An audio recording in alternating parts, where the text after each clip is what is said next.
Hello, welcome, happy Friday everybody, welcome to the stream. I'm Super Train Station H, I'm an autistic gamer and writer, and where is my webcam? Here it is. Yep, so today we're going to be playing a bunch of Game Boy games. Two of them are Pokemon related, two are not, and even the two that aren't kind of have tangential relations. Start our warm-up game, and I warm up maybe about the first half hour or so. Pokemon Puzzle Challenge, and I play my games with the Analog Pocket, but of course for all of you at home, just play the games whatever means works and has meaning for you. I like to play my games in a manner that reflects their official release history. And Kalakaboy is saying, God Gorgeous, happy Friday. Same to you too, thank you very much. I probably forgot to turn off the my audio on my computer itself.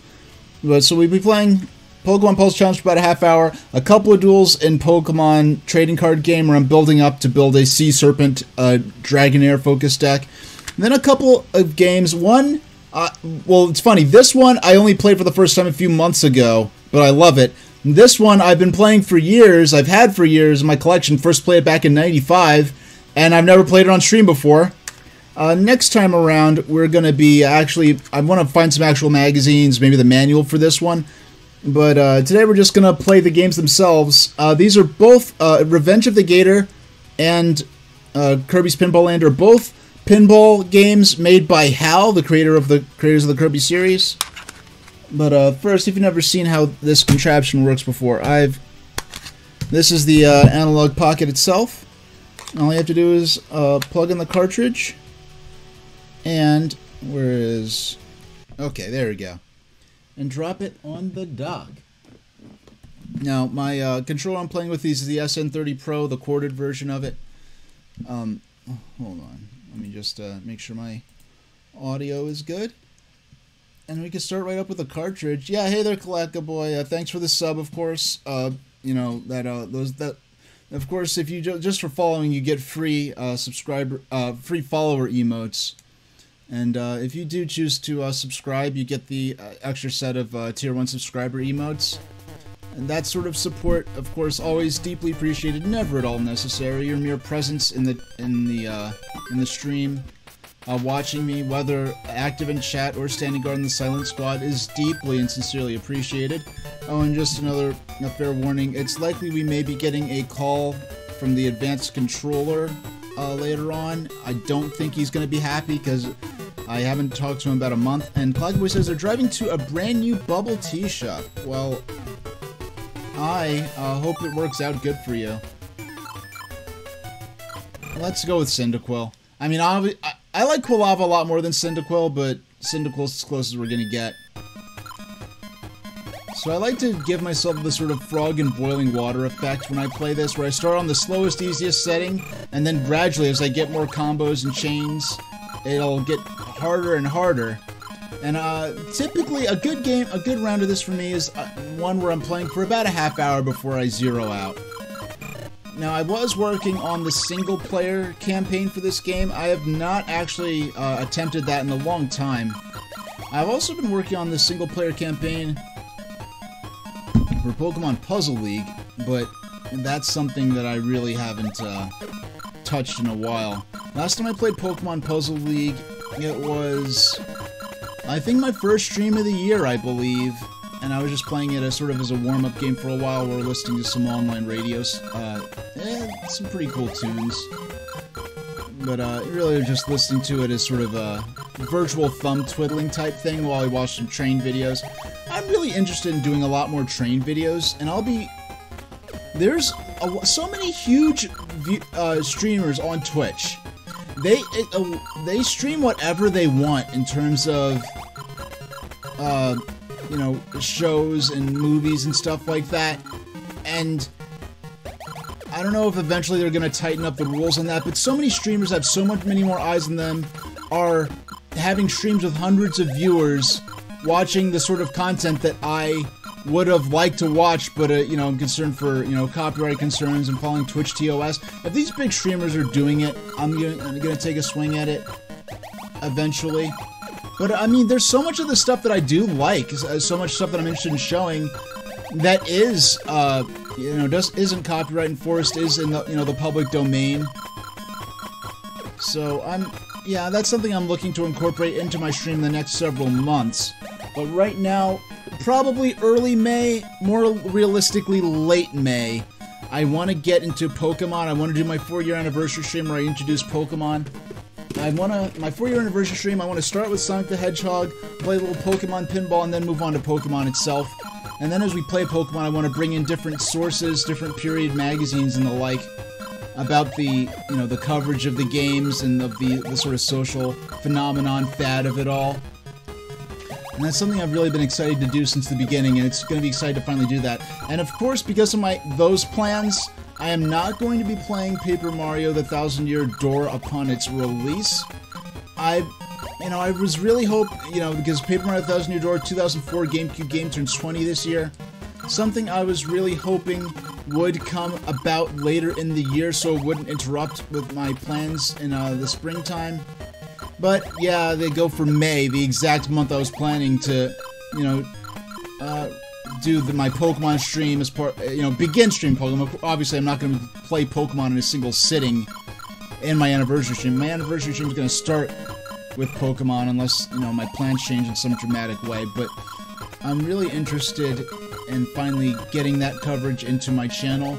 And I have this list. I have so many layouts, so many layouts for because every game I play I create a unique layout for, with the box art. If it's a handheld, I'll usually include the frame, simulating the system it was released on, and a custom info bar there saying the year the game was released, any unique commands, or any commands for unique info about the game. For instance, I played it a number of times, a sort of fan-made mod of Sonic the Hedgehog for Sega Master System. Now, in Japan, the Sega Mark III, the Japanese equivalent of the American Sega Master System, had an accessory that gave the the Mark III rather, enhanced FM sound capabilities with certain games, where games would have 2 soundtracks programmed into them, one with FM sound, arguably really higher quality sound than even the Genesis itself, and then its traditional chiptune soundtrack for people who did not have the accessory. And the FM sound equipment was never released in North America, so games that did use that equipment never were able to be heard on a North American or European system. But someone programmed in an FM sound soundtrack for Sonic the Hedgehog for Master System, which is kind of ironic because Sonic the Hedgehog, the 8-bit version of Sonic the Hedgehog in Japan, Sonic's own mother country, was actually a handheld exclusive for the Game Gear. Only in Europe and South America, an extremely limited release in North America, was Sonic the Hedgehog released on the home console Sega 8-bit system of that time, the Master System, whereas in Japan, Sonic the Hedgehog's 8-bit version was a Game Gear exclusive, which is why over the years it feels like digital re-releases of the Game Gear version of the 8-bit Sonic the Hedgehog game have been much better supported than releases of the Master System version of Sonic the Hedgehog, because in Sonic's mother country, most of the players there are going to be familiar only with the Game Gear version, whereas in Europe and South America, where the 8-bit version of Sonic was how a lot of people came to love Sonic the Hedgehog, was how I came to love Sonic the Hedgehog, because I had Game Gear back then. I never had Sega Genesis. I've actually never owned an original Sega Genesis. The first time I had access to Sega Genesis games in my own home was with the Wii's Virtual Console. It's the first time I owned a copy of the 16-bit Sonic the Hedgehog for Genesis. Yeah, I was a Sega kid in the early 90s, but I was a handheld Sonic kid in the early 90s. So it's kind of funny how my experience with Sonic kind of reflects many players in Europe and in Central and South America, where the Master System, the 8-bit home hardware, was a lot more popular. So I know there are times when I've played the 8-bit version of Sonic the Hedgehog, the Game Gear version, which I've got right here. This is my own childhood copy, the first real modern proper game I ever played, and I was so lucky to be able to play this very copy as the first game I ever streamed on Twitch. And I actually never beat the game back in the 90s. I did not have the means to play this cartridge again. From 99, about 1999 or so, my Game Gear died. I never got it repaired, never got a replacement unit. But then, in, I guess it was 2020, I got my Analog Mega SG. I think it was 2019 I actually got the system, but I got my Analog Mega SG, and I was able to play my 8-bit handheld games again from the Game Gear library that I had back in the day. Also had a few games to my library I wanted back then but didn't. And then there's some games like Woody Pop, for instance, that I've owned. Well, I never even heard of back then, but now I have, and that's a game I'll play. Woody Pop is a game kind of like Alleyway on the Game Boy, Breakout Arkanoid type thing. And I did a stream like this a couple years ago. It's weird saying that already. It feels like just a few months ago. It was already a year ago. It was January 2020. Or it might have been early February, actually, 2020, because I know my stream got delayed a bit, my streaming schedule, because I did get COVID early in... yeah, first thing I did in 2023 was get COVID. So that delayed my streaming schedule a bit. But I played Sonic the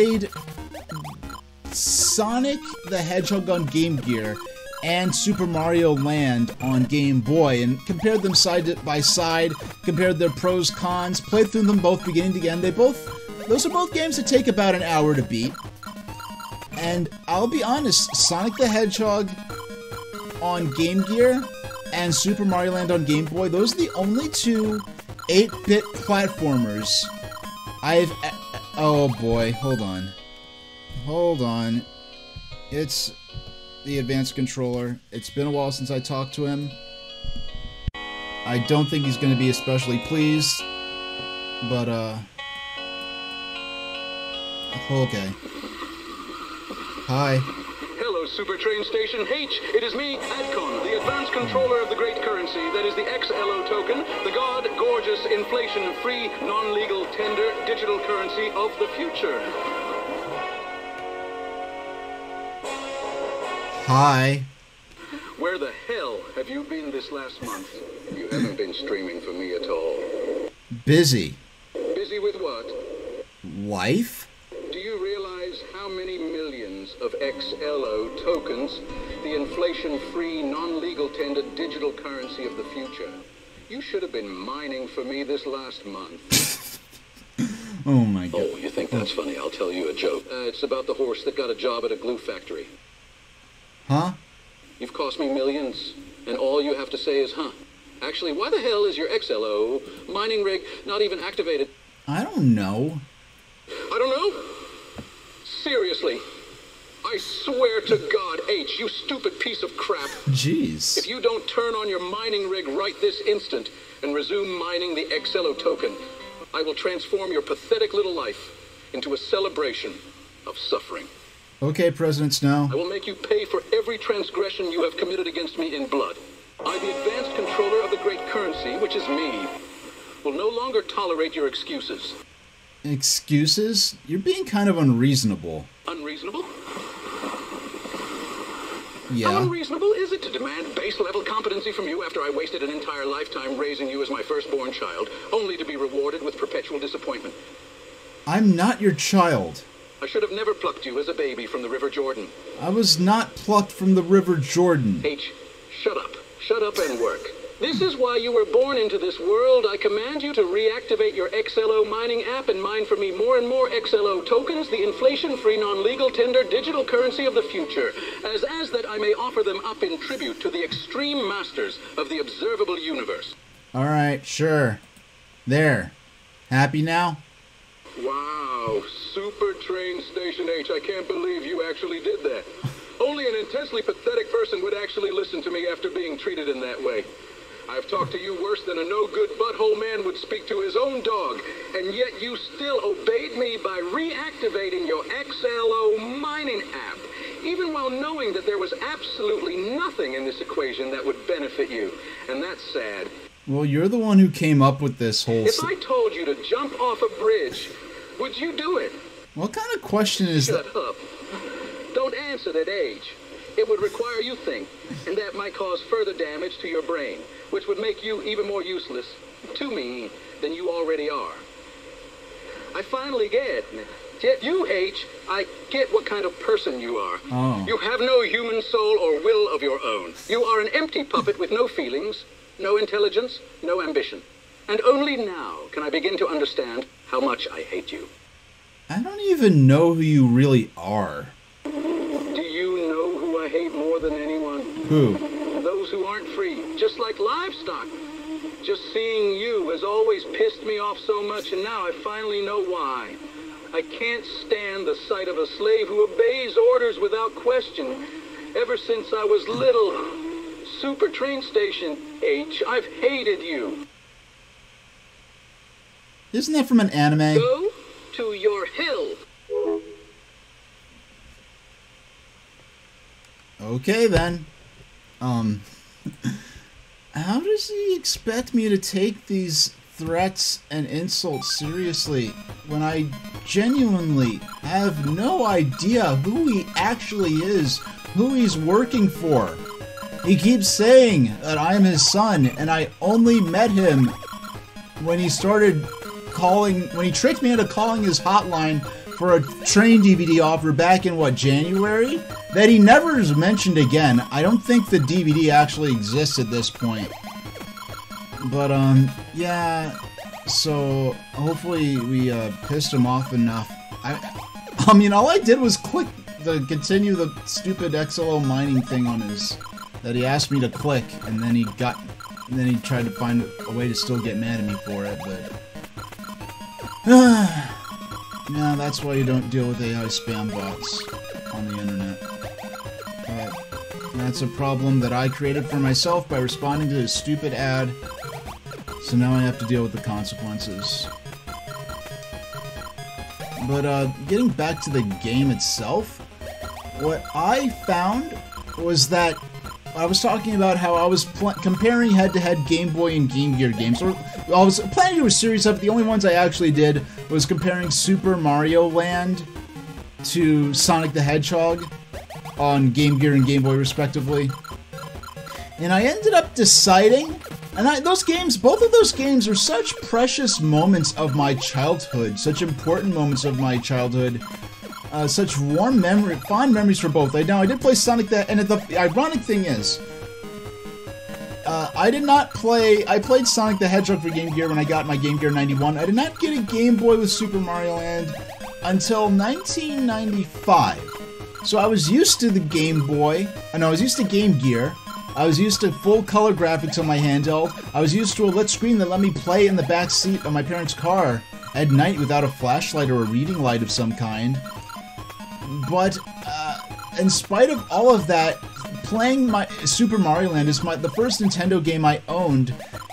Seeing how Nintendo games were different from Sega games, seeing how Mario was different than Sonic, and mind you, my impression gameplay-wise of what a Sonic game was like was not based on the Genesis games. It was really based on the... Oh, shucks, I let this stack up a bit. It was really based more on the Game Gear games, because that's what I was familiar with. Therefore, my perception of what a Game Gear game or a Sonic game should be is going to be very different than what a typical Sonic fan who grew up with the Genesis games, if they were a kid in the early 90s like I was would be like. Okay, here's a good combo. Bam! Got those three? Yeah. That was a sweet combo. Oh, is that a combo or a chain? Yeah, it's really more of a chain than a combo. But it's cool when you could have a chain turn into a combo. Bam! 4 there. So... in comparing Super Mario Land and Sonic the Hedgehog, when I love both games so much, what I ended up deciding, my final verdict, in terms of which game not only better translated the experience of the home version equivalent of that game, but I think even more than that, I think my equivalent on which was a better game was going to be based on... I think I based it more than anything else. The deciding factor for me was which one took better advantage of the hardware it was released on. And I feel like, as much as I love Super Mario Land, Sonic the Hedgehog for Game Gear was much closer to fully realizing the potential that the Game Gear had.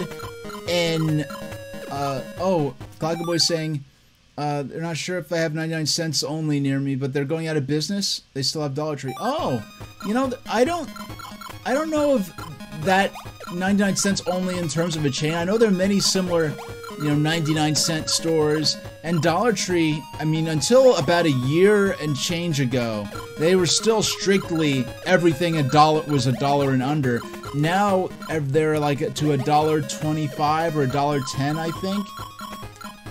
And then within a year of going, oh gosh, they're calling back. Hold on.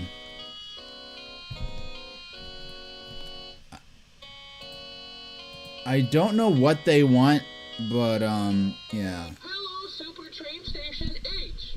With an extreme emphasis on hell. Because that's where I wish you were right now. Nice. It is I, Adcon, the advanced controller of the great currency. That is the XLO token. The inflation-free, non-legal tender digital currency of the future. Hi. Hi? Hi. You know what's high right now?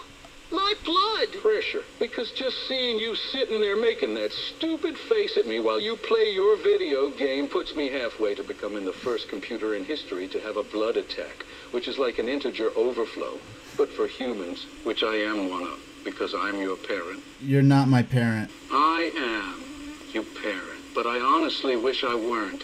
In fact, earlier today I was trying to put you up for adoption because I'm honestly sick and tired of you.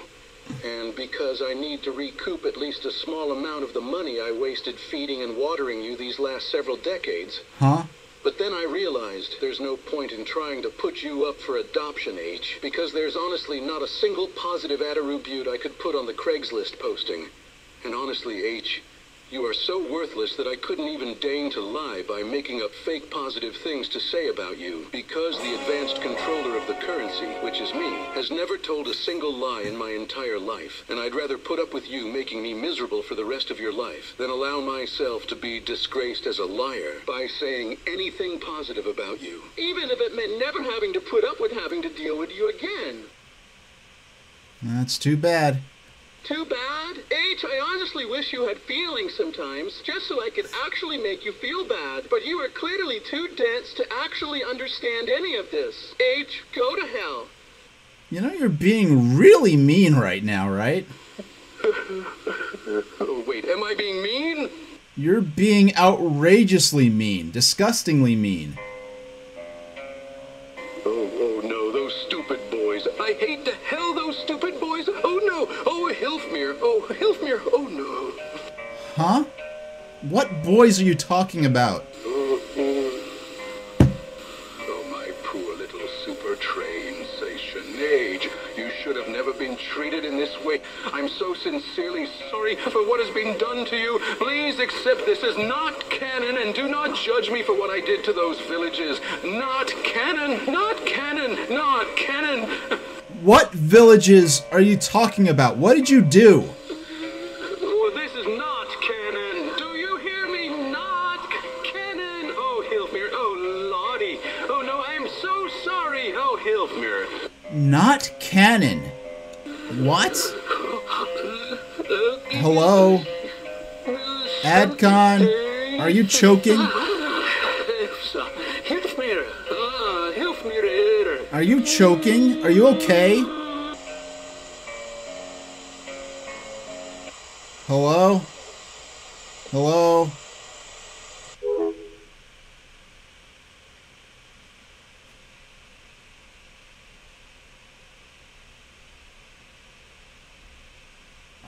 Huh? Okay. I'm glad they're sorry. I don't know. I wanted an apology, but now I feel kind of bad. I'm kind of don't know how to feel. Alright, so to get my head back into the game, I feel like Sonic the Hedgehog for Game Gear did a better job in realizing the potential of that handheld and providing the best possible Sonic experience, whereas Super Mario Land for Game Boy did provide a very good Mario experience, especially compared to something directly like Super Mario Bros. 1 or the Japanese SMB2. But really, yeah, a blood attack? I don't know if he meant a heart attack. I don't know. But like, I got so distracted, I actually let the blocks pile up a bit, and it's not even, I'm on speed 27, which is not actually that high at all. It sounds high, but it's not. But,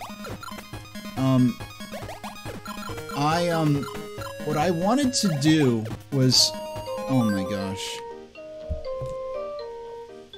Alright.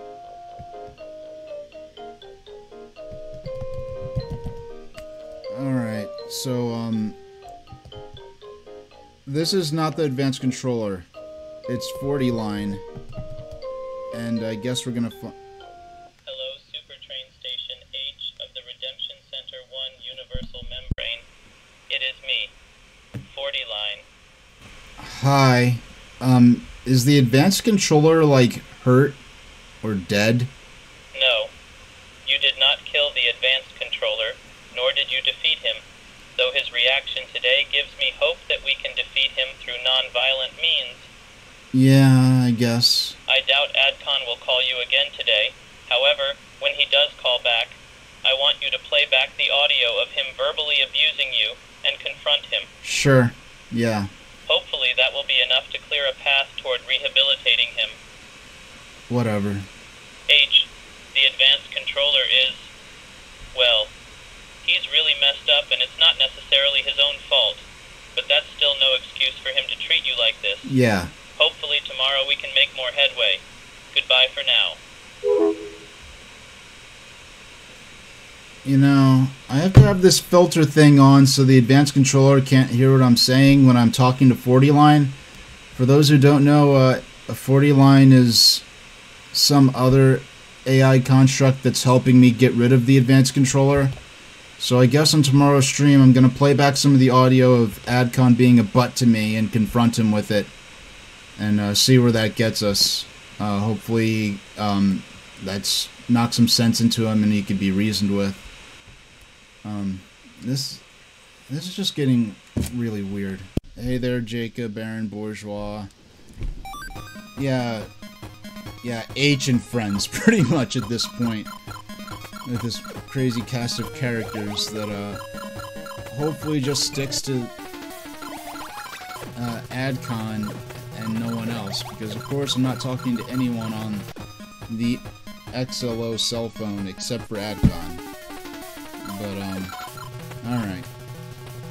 Yeah, so I was talking... Okay. Oh, no. Oh, and I'm out. I am out.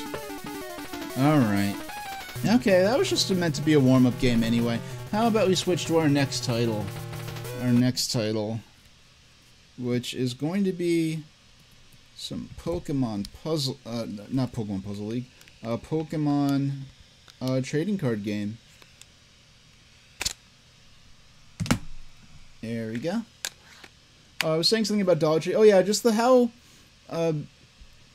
Dollar Tree, they were the last holdout dollar store where everything was actually $1 and under. And then about, I guess, a couple years ago, they went to like $1.10 or $1.25 or something. And now, yeah, I think they went to $1.25. And now I see so much multi-price stuff there. They had like actual packs, booster packs of Pokemon cards for like $5. Well, heck, I'm talking about Pokemon cards. I'm not even thinking about the fact that they'd be in the game because we're playing the Pokemon trading card game. So my intention was just to play a couple of duels with my adjusted deck, see how the flow goes, make any adjustments that I find based on these play tests, and whatever cards I pull up, and then move on to Revenge of the Gator. Okay. Would you like to duel me? Yes, I would.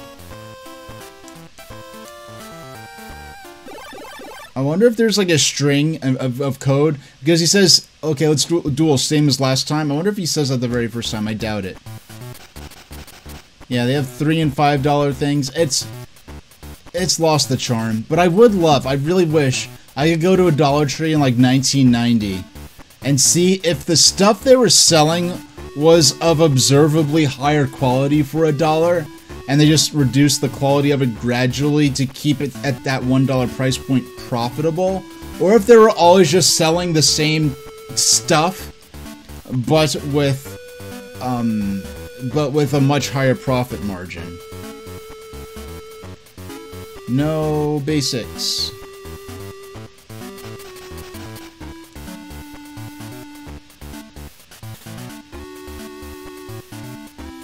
Alright. This time we actually got a basic. Now, according to my audio test, I really shouldn't have to do a major shuffling of... Okay, I've got a seal. Not a whole lot in terms of energy cards, but we have something we could start with.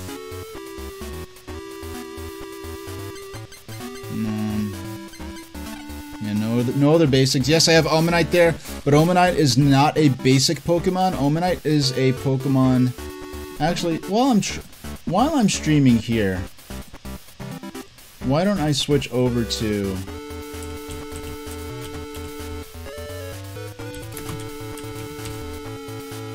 Yeah, Pokemon trading card game. Yeah, I might as well switch over to that. And this is the category for anything relating to the card game, not specifically just like playing any particular version of the game. A lot of this is just people opening packs of cards, which I did on stream once, and I got a Raikou. It was cool.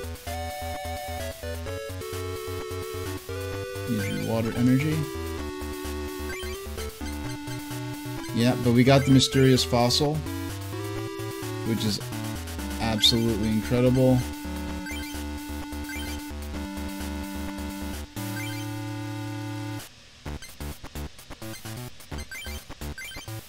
We'll come out swinging on the first turn.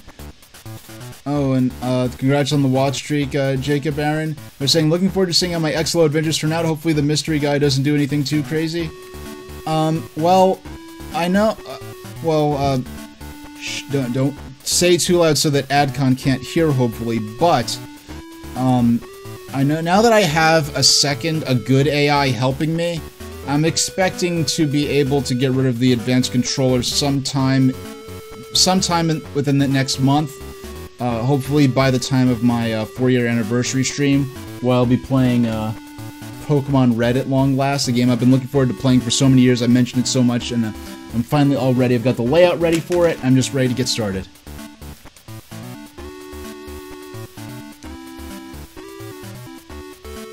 Okay, I drew another water energy. Alright. Yeah, let's evolve that mysterious fossil into Ammonite. And play that water energy on Ammonite. Begin building them up.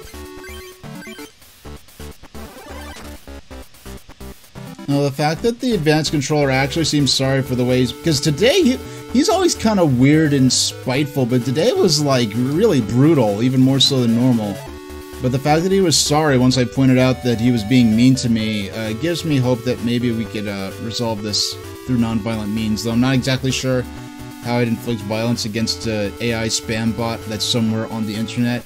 According to them, it's somewhere in the gap between universes. I don't know what that's supposed to mean, but... Okay, we got hit once. Okay, only one.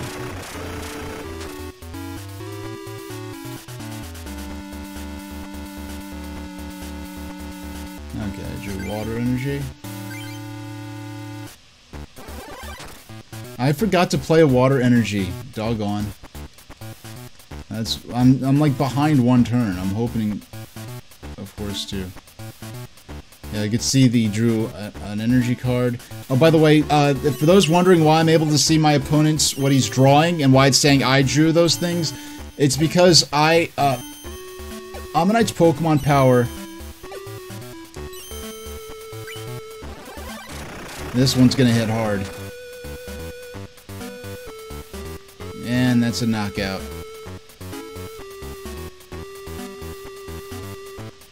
Alright. It's your turn, Almanite.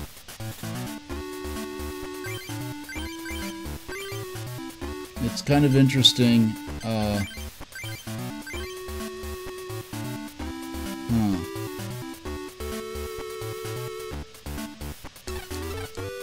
This will, there we go. Our first knockout of the duel. Oh, another mysterious fossil. Yeah, I think I have 4 mysterious fossils in my deck at this point. I don't know. Yeah, there were only 2 fossil Pokemon lines at this point in the game. There was just the Kabuto line and the Ammonite line. Because you got Kabuto from the Dome fossil in the game, and you got Ammonite from the Helix fossil in the game. Okay. In that first Pokemon game. Now, I am a little concerned that I do not have any other... Okay, so this is... We're gonna attack for max damage here. Hopefully we get... Okay.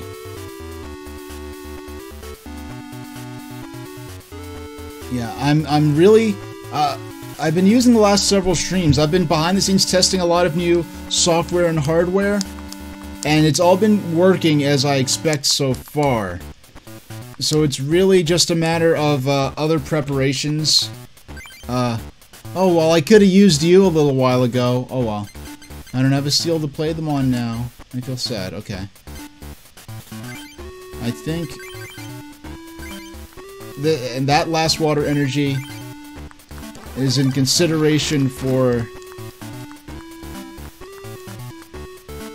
evolving them into Omastar, which I have in my deck. Alright. Attach fighting energy to Onyx. You got it. Man, I am...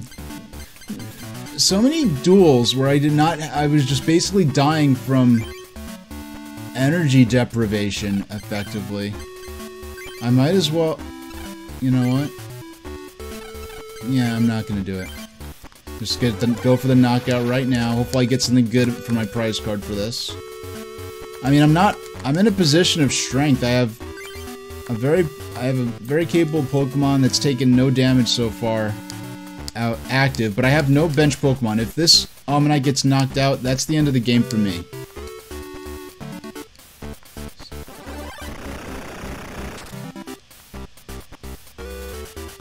Takes 10 damage. And I'm getting all these evolutions. Oh my gosh. I'm genuinely concerned. 1, 2, 3. Oh my gosh. Please get me some more basic Pokemon in my hand that I can start building up. Give me a Squirtle. I already have a Wartortle. Oh. This could get hairy very quickly. Okay. Another Wartortle. Oh my gosh.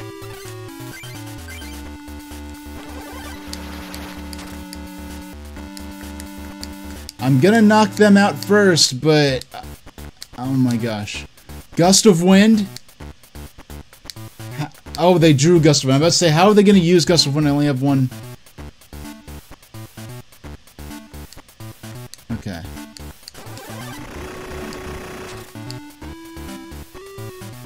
Oh my gosh. Yes! Yes, we build up that seal right now, and let's check. I have to remind myself. Ice Beam, okay. Steel source, thermal energy bodies. It swims at 8 knots even in intensely cold waters. Okay. We did put a water energy on. Okay, we already put the water energy down. So let's attack with Water Gun.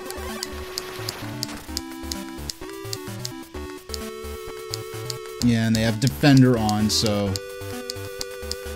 this is the turn. They're gonna get knocked out this turn. Thanks, Ammonite. You won like more than half. You won literally half the duel for me. if it was not for that defender. So we're, in terms of prize cards, we are both equally matched right now. And Clackboy saying they just arrived at the new bubble tea shop. The line is out the door and spans several stores. The wait is too long. I don't know. I remember once, like, when I'm down south and I drive past a Krispy Kreme and it's not a new open one. It's one that's just been around. And the line is like a half hour in the drive-thru. I'm like, there's nothing that good about these donuts. I'm telling you. So, hopefully you didn't have to go too far out of the way to see this place, this bubble tea shop. But, okay, so...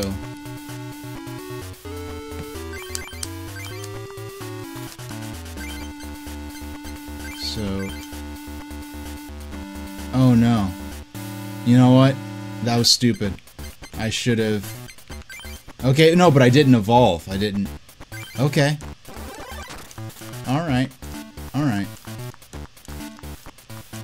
Okay, I didn't actually evolve them, so... If I had used the double colorless, if I've been thinking, oh yeah, I just attached a double colorless, I could have evolved and knocked the Onyx out this turn. Now I gotta wait till next turn. Seal takes her first 10 damage. Oh, and we got Squirtle out now. Alright, so...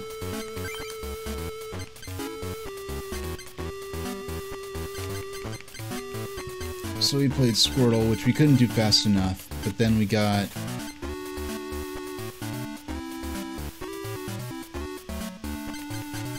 Yeah. Wait, I just want to check. 1, 2, 3. Okay. No, that's Wartortle. Okay, dude. Okay, check. 2, 3.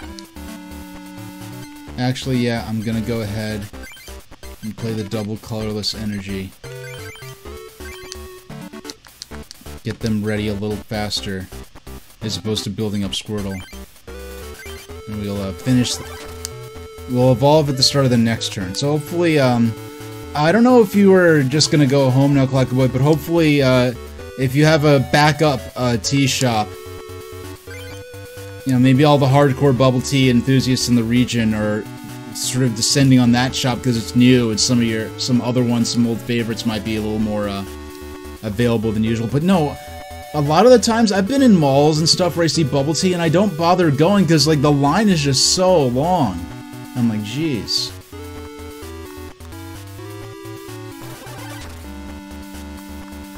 Oh, another 10 damage. Okay. Got Cloyster. I think it's time to... Yeah, Dugong is a real cool Pokemon that I do not get to use that often. Yeah, let's do it. Bye-bye! They're on... Okay, okay, so we're on this hunt for a backup. Oh, I got a water... Oh! And that's my victory.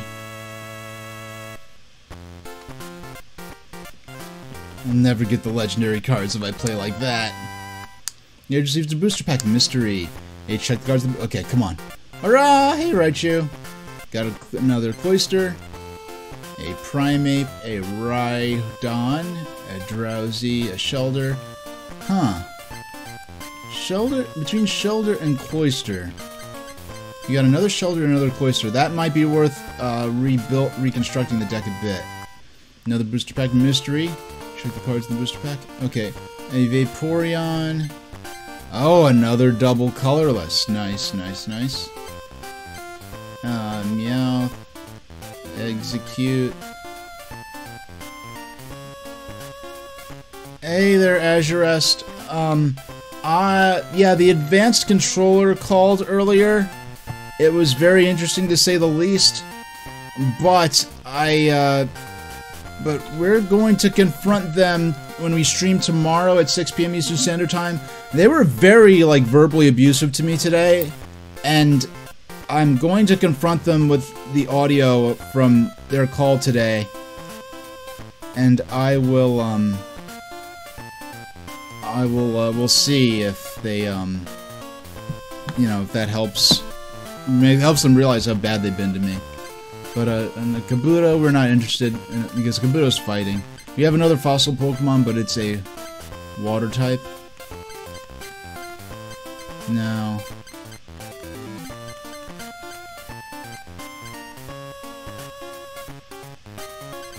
Alright. Yeah, nothing too exciting in the second one, but... Alright, let's take a look. Let's take a look at our deck. It's 2 War Turtles. The new place claims to have very authentic Taiwanese-style bubble teas. You know, I never considered, like, how accurate a lot of just, like, mall shops and kiosks bubble tea were to where it originated in Asia. So, Staryu, you got 1 Sea King. I'll get rid of that Goldeen and that Sea King if I could throw in a Cloyster. Where's Cloyster? Okay. A Shelder and a Cloyster. Squirtle. Shelder. And where's Cloyster? Blastoise, Golduck, Poliwhirl, Seal, Shelder, Cloyster. I have 3 of those, wow. And so I put all the Shelders in there, right?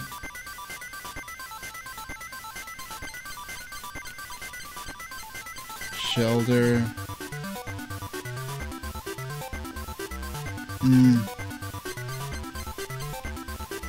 So if I get rid of... so take away 2 energy cards.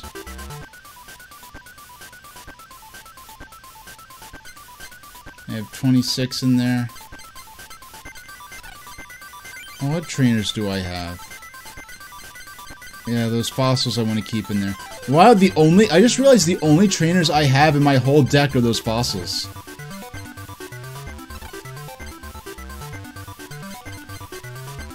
So any Pokemon in here I don't really... that I'm not interested in playing with, that I could maybe throw in some more energy for, because I got really good energy draws last round. Lapras, that I only have 1 of.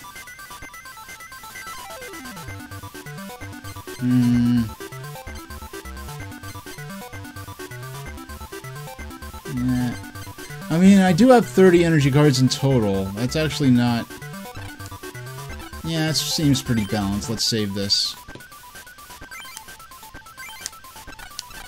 I just want to make sure... Yeah.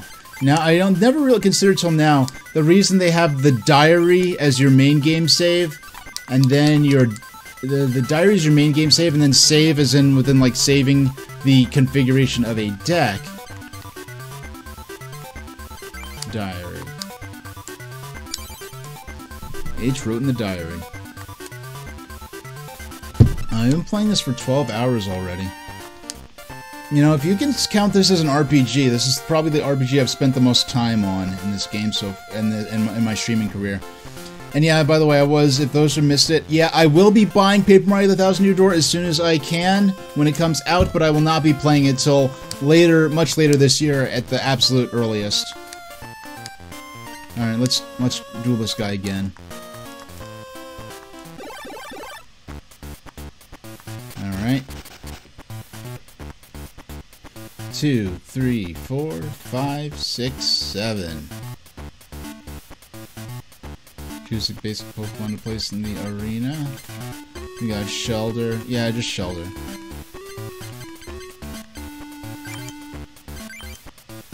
You have a Supersonic and Hide and Shell. No offensive attacks in terms of damage dealing, but in terms of defense and sabotaging the Pokemon with potential for confusion, definitely has a lot of potential, so... Yeah, I have no other basic Pokemon, so we can just go right ahead.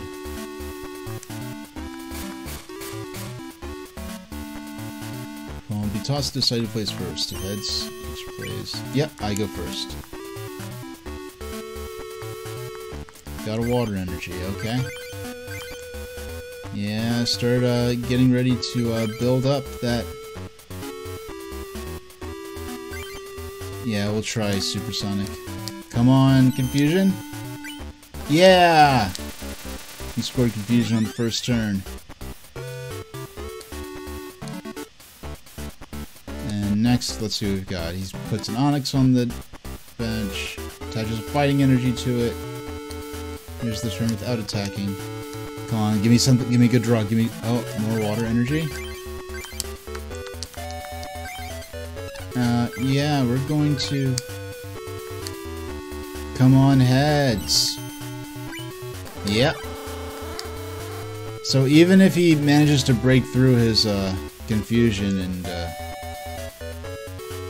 and deal an attack, we're not going to get any damage from it. You didn't even try. Cool. I don't know, do I have too much of a good thing in my draw? Yeah, do I have too much of a good thing? Because last turn I wasn't getting a lot of basic Pokemon, so I was in a precarious position even once I had this guy built up, the guys I had. With Ammonite carrying most of that battle, and then Seal becoming Dugong and finishing it off for me. Ah, we're gonna play that Seal. And we've got a Dugong in our hand. Okay. Start building up our Seal. Come on. Heads. Yep.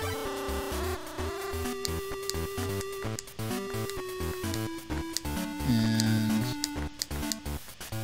touch fighting energy. Geodude. Finish the turn without attacking. And up. Water energy. Yeah, that is going. Yeah. I'm getting all my coin flips this game, and I really like it. Oh, it was unsuccessful. Now, will you venture to attempt to attack? Nice, they cannot retreat.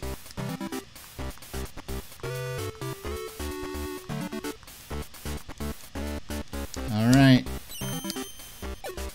Oh, they got the attack in. Tails. Nice. Which does, so it's gonna do 0 damage, right? So, it didn't even matter that I missed my coin flip.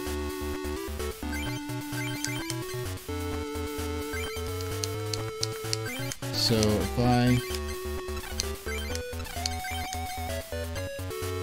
No, I want to...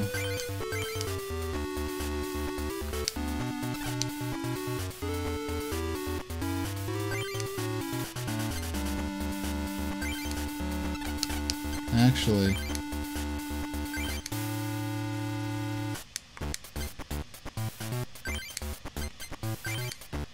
We'll evolve at this point. Yeah, this is gonna be an instant knockout.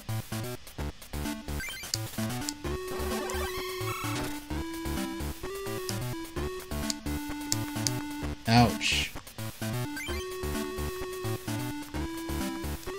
I'm really just doing this guy over and over because this booster packs gives me lots of Dragoneers and Dratinis.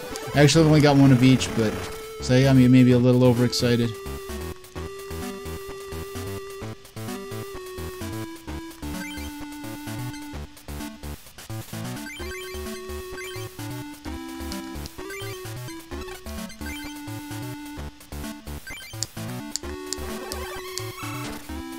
Yeah. Yeah, next turn, Onyx is gone. Yeah, I have no healing. I don't have any potions or any means to heal my Pokemon, so... Ah, defense. Okay. Yeah, they use a trainer card to increase their defense for a single turn. Alright, so I won't be able to knock them out, so what I will do instead... How about we...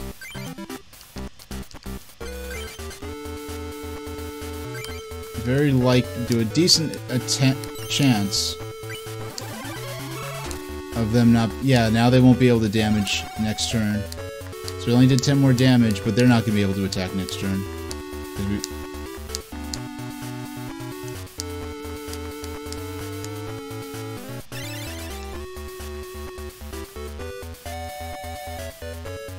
Ooh, Amistar. Okay.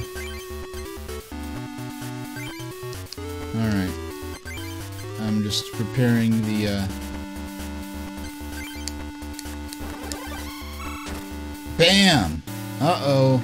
Hey, Kalakaboy redeemed the Sodor lore reading. And this is...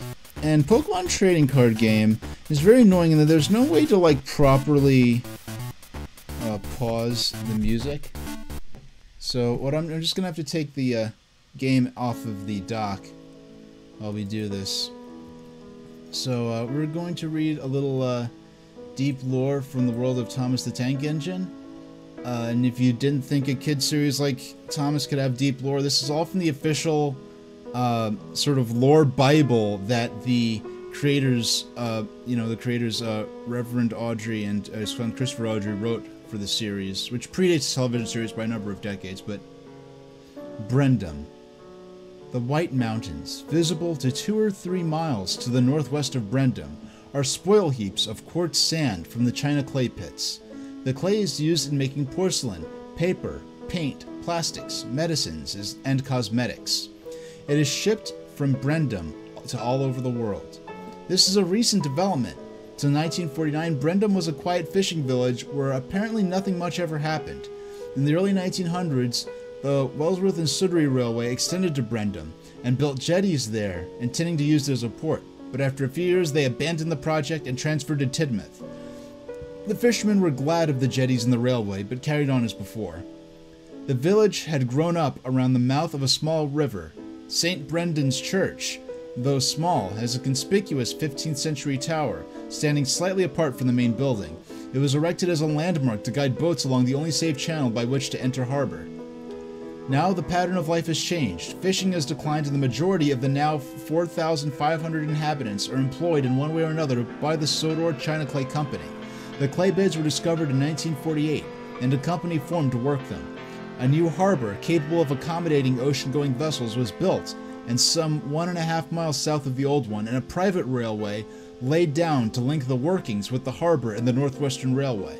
This line is worked by the China Clay Company's own locomotives.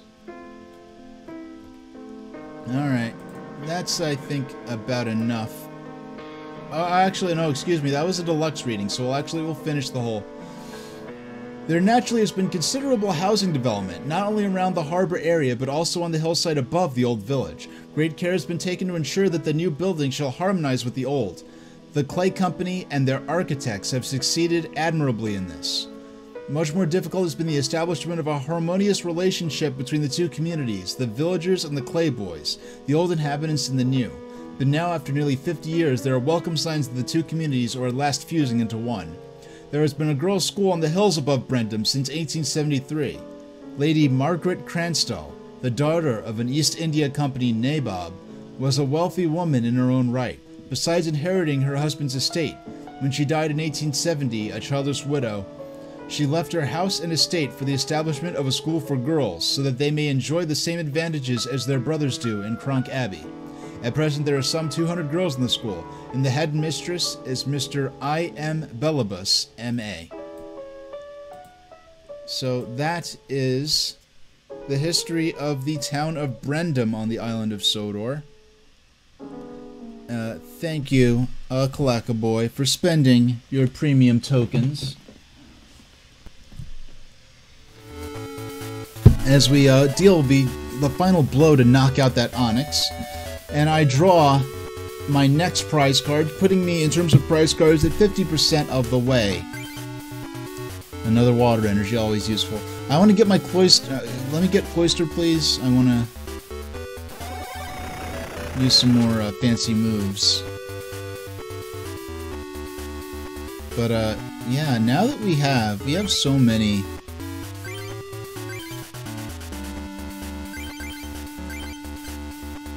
Yeah, I don't really need the second shelter print. Okay, I might as well. Let's start building them up. Let's use Ice Beam. Only does 30 damage, but they won't. But if we get heads, they'll be paralyzed for the next turn. And they are paralyzed for the next turn. We won our coin flip. And Matthew's thinking. He used a potion.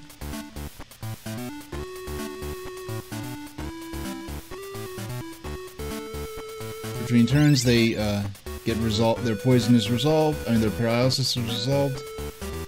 Got another water energy. Let's hopefully this time. I doubt it's unlikely they'll have another. Oh, we did not get our 1, 2. Okay, so next turn we're gonna attack with our big damage-dealing attack. We won't even go for the paralysis, and it's a guaranteed knockout at that point.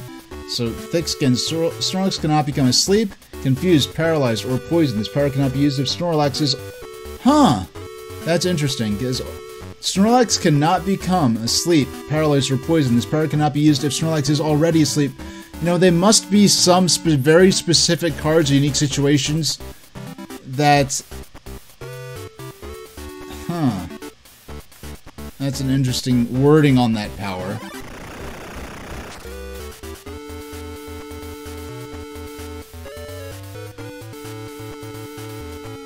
I'm gonna have like a whole army of Shelders. Yeah, let's finish this. Aurora Beam for 50, do it for the knockout. Hey, more water energy. It seems like with the current flow of this deck, it's often the case that come on, they won their coin flip. I can't attack next turn. It's often the case that I will have very few Pokemon to play with, but they will be well supplied in terms of energy cards and potential evolutions. I can't get the fossil. I can't even begin. I don't even have an Omanyte in my hand. Oh yeah, I do have an Omanyte in my hand. I don't have the fossil though.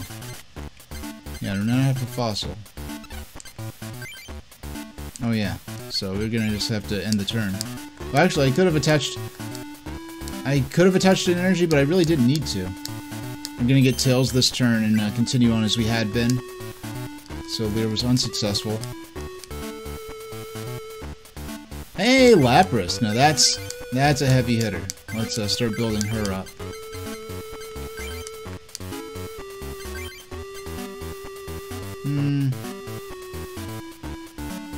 Yeah. So whether with this we won our coin flip or not, we'd be able to knock them out next turn pending they don't do something unforeseen. Yeah, so the next turn, this turn, we're gonna win this turn.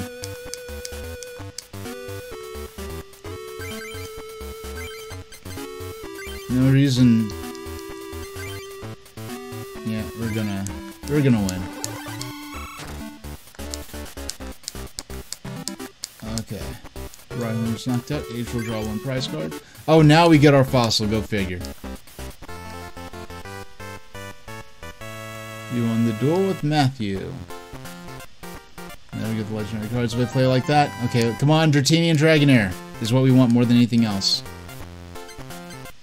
We got so many evolutions out of this guy. These booster packs. Another Omanyte. We're full up on Omanytes. Come on, Dratini, Dragonair. Dratini, Dragonair, come on. Nidoqueen, Rhyhorn, Jolteon. Okay, we have 5 more. Meowth, Drowsy, another mysterious fossil. I think we're 4 for 4 on mysterious fossils at this point. You know what? Let's go fight some other guys.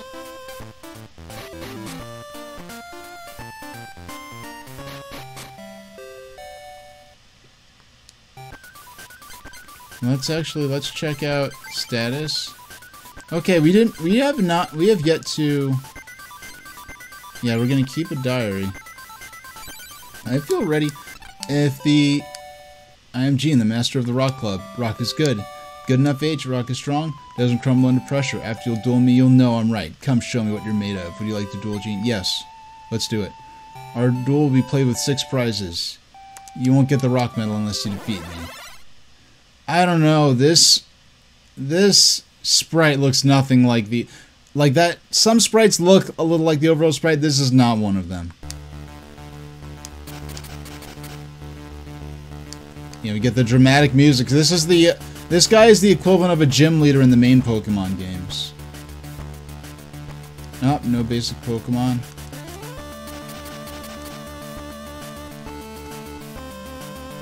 Five, six, seven. Basic Pokemon placed in the arena. We got... No, that's it. So we're gonna basically be hunkering down with this shelter until we draw some other basic Pokemon. This could actually go very poorly. We'll see what happens. And I wish I could have the option to duel that other guy with a longer duel. With more prize cards.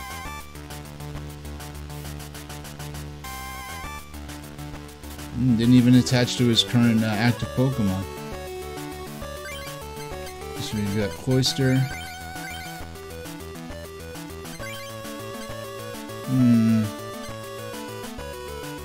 You know, I've got to go ahead and record some music from this game to use in my opening screens. Because this game has some hype music.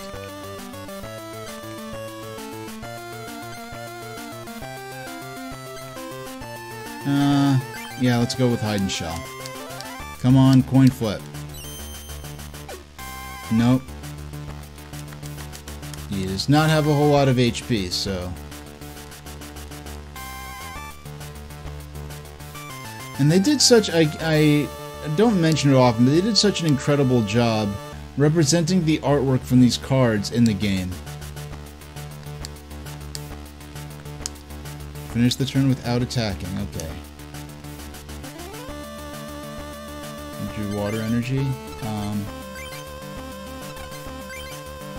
Oh wait, I have Cloyster. What am I? Let's see how many. Okay, we have enough to... I'm so used to not having Cloyster that I just sort of like forgot I had them in my hand. It was kind of weird. Okay, so let me actually check. Okay, Clamp, flip a coin of heads, they're paralyzed. If tails, this attack does nothing, not even... Oh, okay, it's a real... Flip 2 coins, it says 30. So, both of these attacks are a bit of a dice roll. Well, I mean, it's not a dice roll, it's a coin flip. 10, 30? Okay, we're dealing 30 out the bat.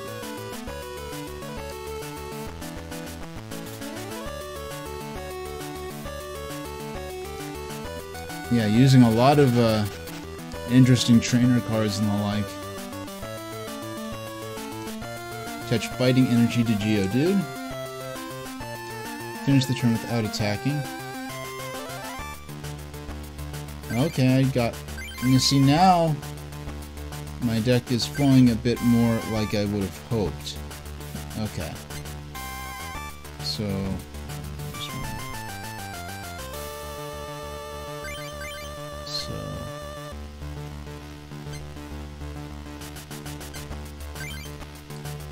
Okay. Yeah, let's go for it.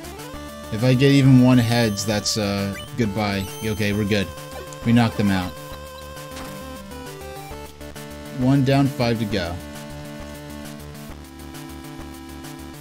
I feel good. Ah, there we go. There's our seal.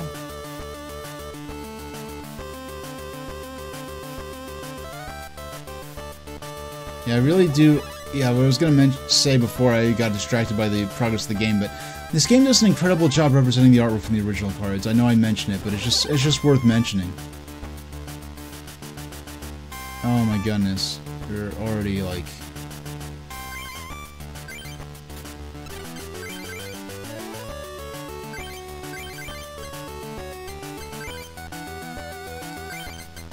Alright.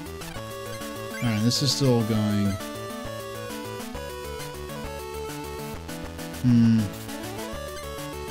Yeah, we've got to... Yeah, let's... Come on, just one. Okay, we're good. That's another knockout right there. Another knockout. Bam.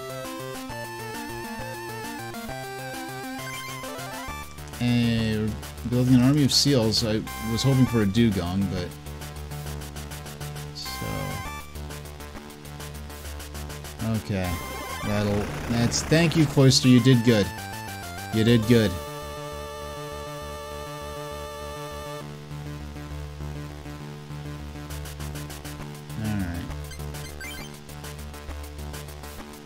Yeah, and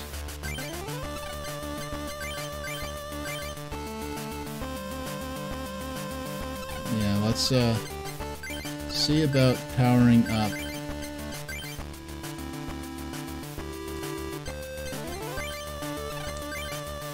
No. Yeah, so the water gun should be fully powered up right now.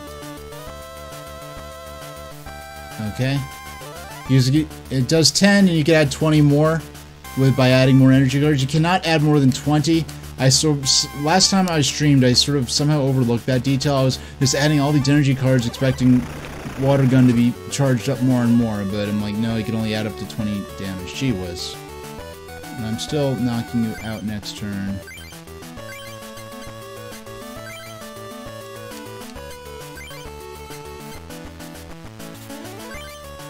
And I'm really hoping for a dugong as my next prize card. Oh, mysterious fossil. Not bad, actually.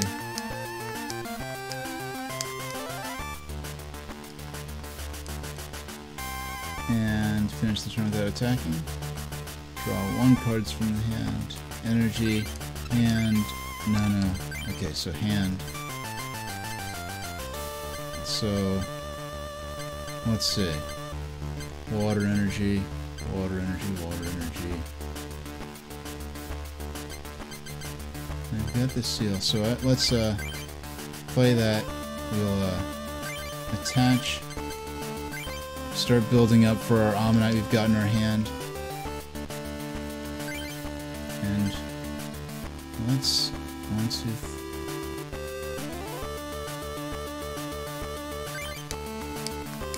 Come on. Alright, we got our confusion. Tail to 10 damage. If they try to attack, hopefully they damage themselves instead. I don't know, I've never seen the AI even attempt to, okay, this is the first time I've seen the AI attempt to attack while confused.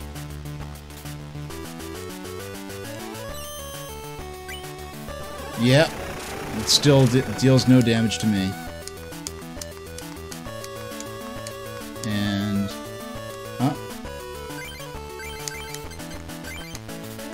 yeah, we want to get that Ammonite evolved up, that fossil into Ammonite. There we go.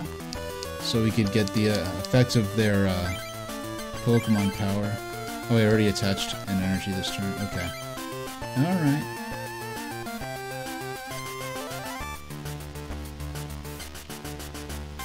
Actually, yeah, we'll no reason not to use the other attack. They're already confused. So hopefully if they attack again, they end up damaging themselves instead.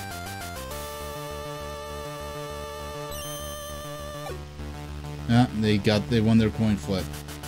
So they're swapping out healing. And I believe going back to the bench does resolve confusion.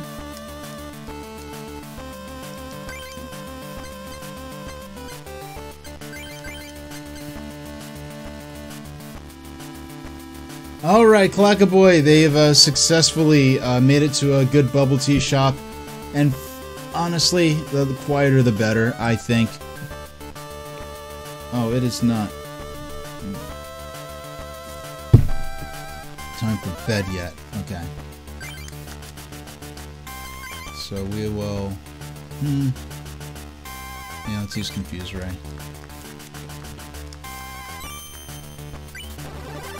And we want our coin flip for that, so we deal the damage and get them confused. They have a touchscreen to order your drink. Huh. I wonder if it's like, because I've seen those restaurants in Japan where it's an actual restaurant and you order your food at a touchscreen that prints up a ticket and you use the ticket to get your food. It's almost kind of like something kind of like an automat.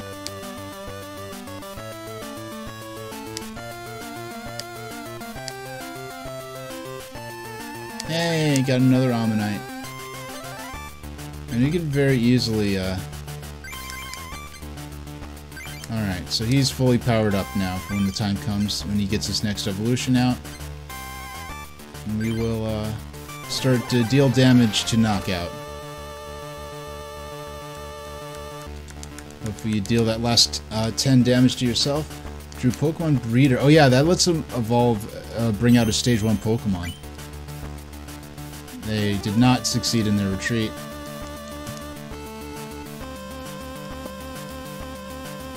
And yeah, let's start building up that seal now.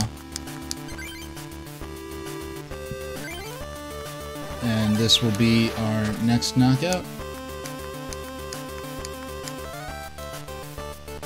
It will draw the prize. And a Dugong, just as I was hoping for. I'm glad I started building up Seal. Uh-oh, energy removal. I'm gonna zap one of my energy cards, huh? Ah. Yeah, that hurts, but... Oh, I have so many options right now. I love it. Yeah, actually, we're going to... can I... We're going to... Oh, I see. Let's put that double colorless on the seal.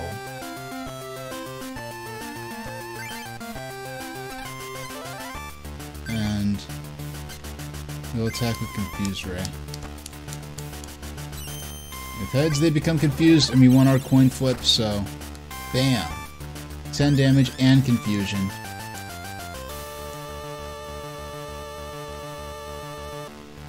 Drew Graveler level 29, huh? Finish the turn without attacking. H's turn, draw one card. Draw water energy. Yeah, we'll give that water energy to... Because I do have... Yes, I do. We'll give that to... No, I actually want to put... Oh man, I have such... This is... it's so good. It feels so good building up a powerful bench like this. The shorter duels don't give you that chance, really. Alright. Won't be as fully charged. Only do 20 damage instead of the 30, but... Oh, they drew Super Potion? Yeah, they're going to be able to heal up. So we're going to have to... Oh man, this is going good.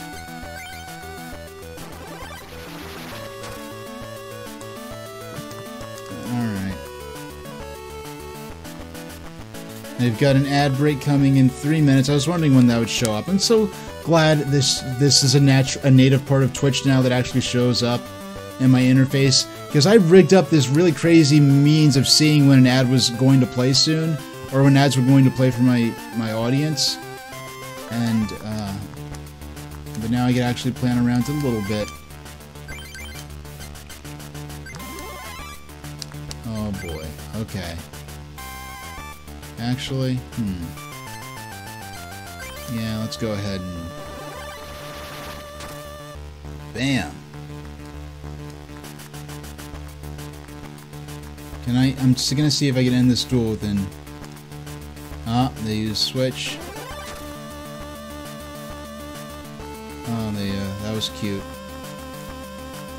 I'm not sure what they wanted to accomplish, but,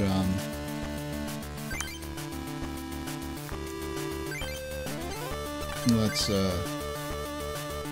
yeah, get it. I don't know why they would do that. That's such an odd move to me.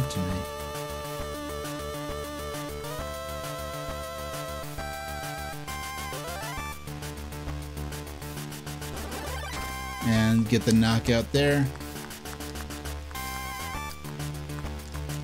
Oh, they actually knocked out a second one of my Pokemon.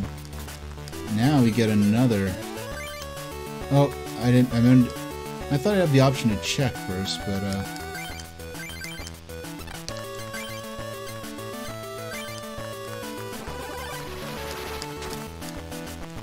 can I beat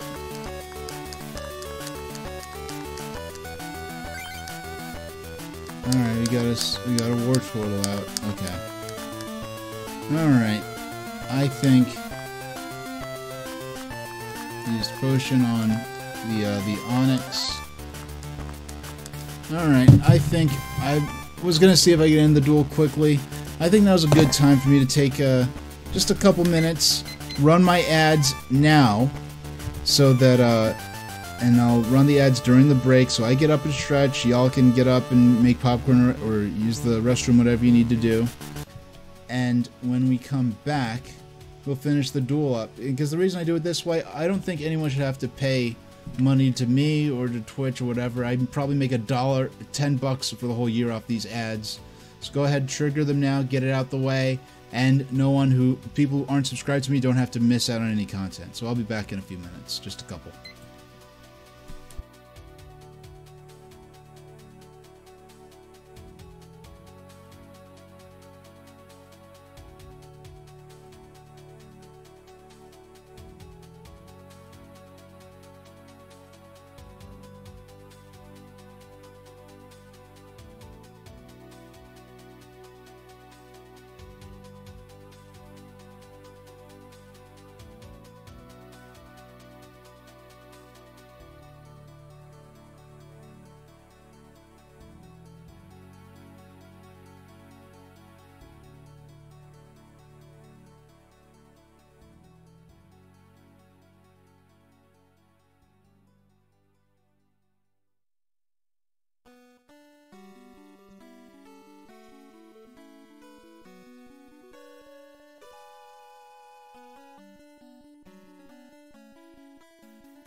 Hey, welcome back. Alright, where is the button for... There it is. Alright, back to the duel. As we were. He attached a double colorless energies at Rhydon. If heads. And we lost the coin flip.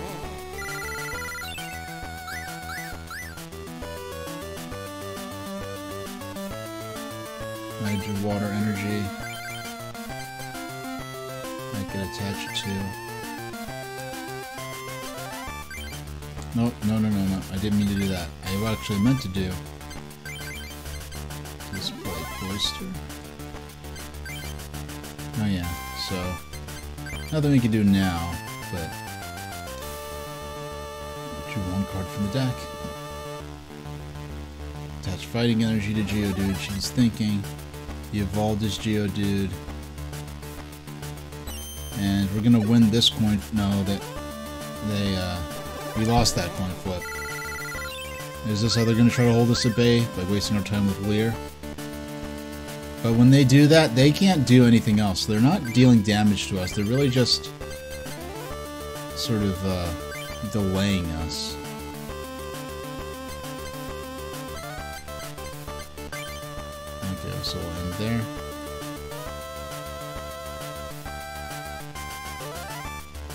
And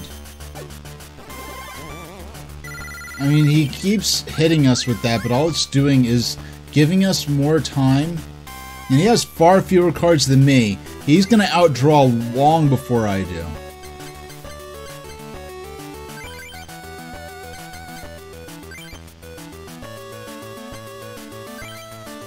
still can't attack.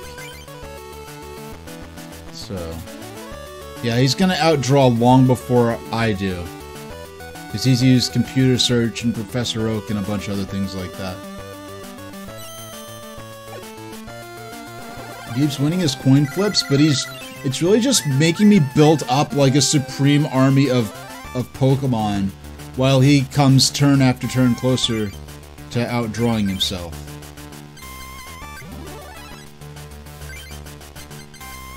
Oh, finally, I ran out of energy cards to attach, but... yeah. Yeah, I'm in a fortified position right now. He's making moves that prevent me from taking damage by his hand, while I just make my stable of Pokemon stronger and stronger. I'm significantly ahead in terms of prize cards, significantly ahead in terms of card count. Is Gene going to end this? If this goes on for another 17 turns like this, the duel's gonna end by him outdrawing. Hey there, new follower. How you doing? I'm Super Train Station H. I'm an autistic gamer and writer, and I play most of my games off original cartridges. If you haven't seen the messages off that, I like original cartridges, official emulators. Now, when games are not made available by official means, either digitally or through re-releases, I will resort to unofficial preservation methods. My follows are anonymous, so there's absolutely no pressure to call yourself out in chat. Oh, hey there. Pokemon .dot.gg, or is it Pokemon.gg? Because I can imagine the Pokemon Department of Transportation, if it were to stand for that, would be maybe responsible for making sure you're able to get your harness and saddle for your Charizard or Flygon when you fly up in the sky would be secure. Yeah, if you're not familiar with this gadget, I'm playing an original cartridge on the Analog Pocket. But the thing is, I got this just because I have a large library of original cartridges. But these devices by Analog they've acquired a bit of a snob factor that they did not have when I was interested in them. I'm just what I tell everyone, especially when it comes to retro games, especially those that have no official re-release available. Just play the games in a manner that's important to the experience you're looking for. Is I think what's most important. I play a lot of retro, but in particular, I tend to play games that are family friendly. I think I've been streaming since 2020, and I think the most severe game that in terms of content level that I've played is Final Fantasy VII. I played the first 5 or 6 hours of. But if you want to check out, where's my links and stuff like that? Yeah, so there's all my social media stuff. There's my VOD channel. A lot of the VODs on there, I've like about 80 to 90% of my streams are preserved there. And also, to take off my glasses for a moment, because when I take off my glasses, we're in non-canon mode. Because my stream actually has some ongoing lore. The lore segment for today's stream already happened earlier, but I've been streaming since 2020, but back in January, I started a storyline in which an evil AI construct has been calling me with this creepy cell phone that they sent me.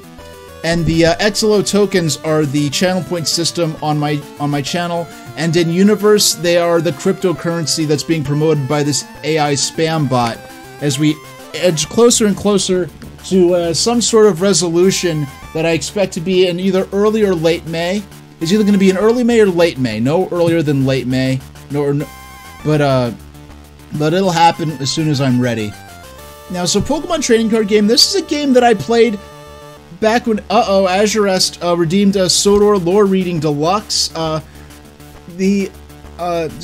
Sodor Lore Reading is, I'm going to read a bit of lore from the world of Thomas the Tank Engine, but the funny thing is, this has nothing to do with the television show, or especially not what it's on now. The actual original Thomas the Tank Engine books, as they were written in the 1940s, actually had extremely deep world building in this whole lore bible that treats the entire world as an actual place that exists off the west coast of the island of Great Britain, and in which these sort of stories about the talking trains are something that's sort of fiction about a real place, and we're reading about that imagined real place right here. Yeah, it really does treat everything as I mean, it's got to the point where I would treat the island of Sodor alongside Middle Earth or Narnia as some of the examples of world building and lore from the British, from the canon of British literature of the 20th century. So we're going to read a little about Knapford Junction. We're going to pause the music for a second by taking the analog pocket out, but the first railway from this area was from Elsbridge to Knapford. We now call this the Harbour Line. Opened in 1885, it was lightly built and horse-worked. It ran from the wharf at Elsbridge to that at Knapford, cutting out at the hazardous shipment stage down the river.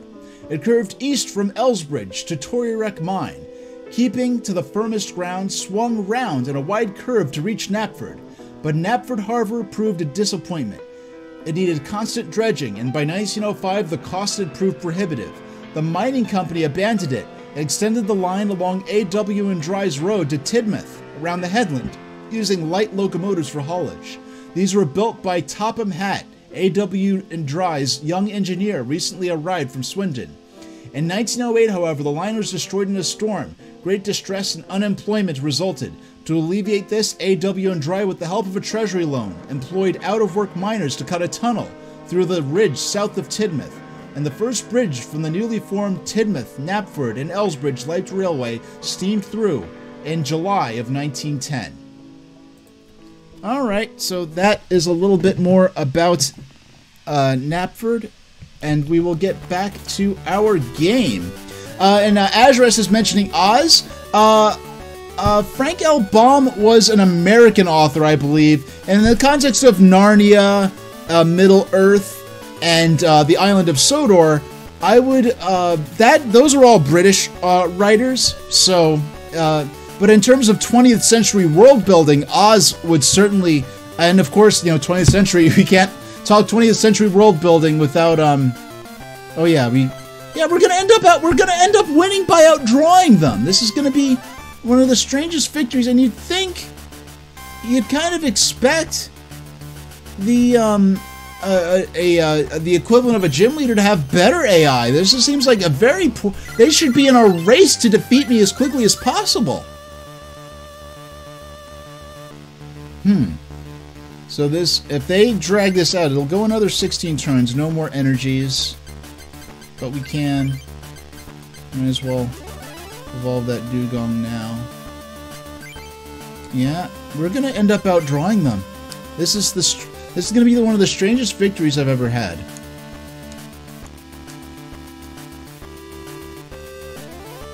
Oh yeah, and about that 20th anniversary stream, if Pokemon DOTGG is here. Oh, and by the way, I made that playful speculation as to what the Pokemon Department of Transportation would be like. You're free to, if you're interested, explore the origins behind your own name, because I have such a weird screen name, Super Train Station H, with the online moniker I've had since 05, that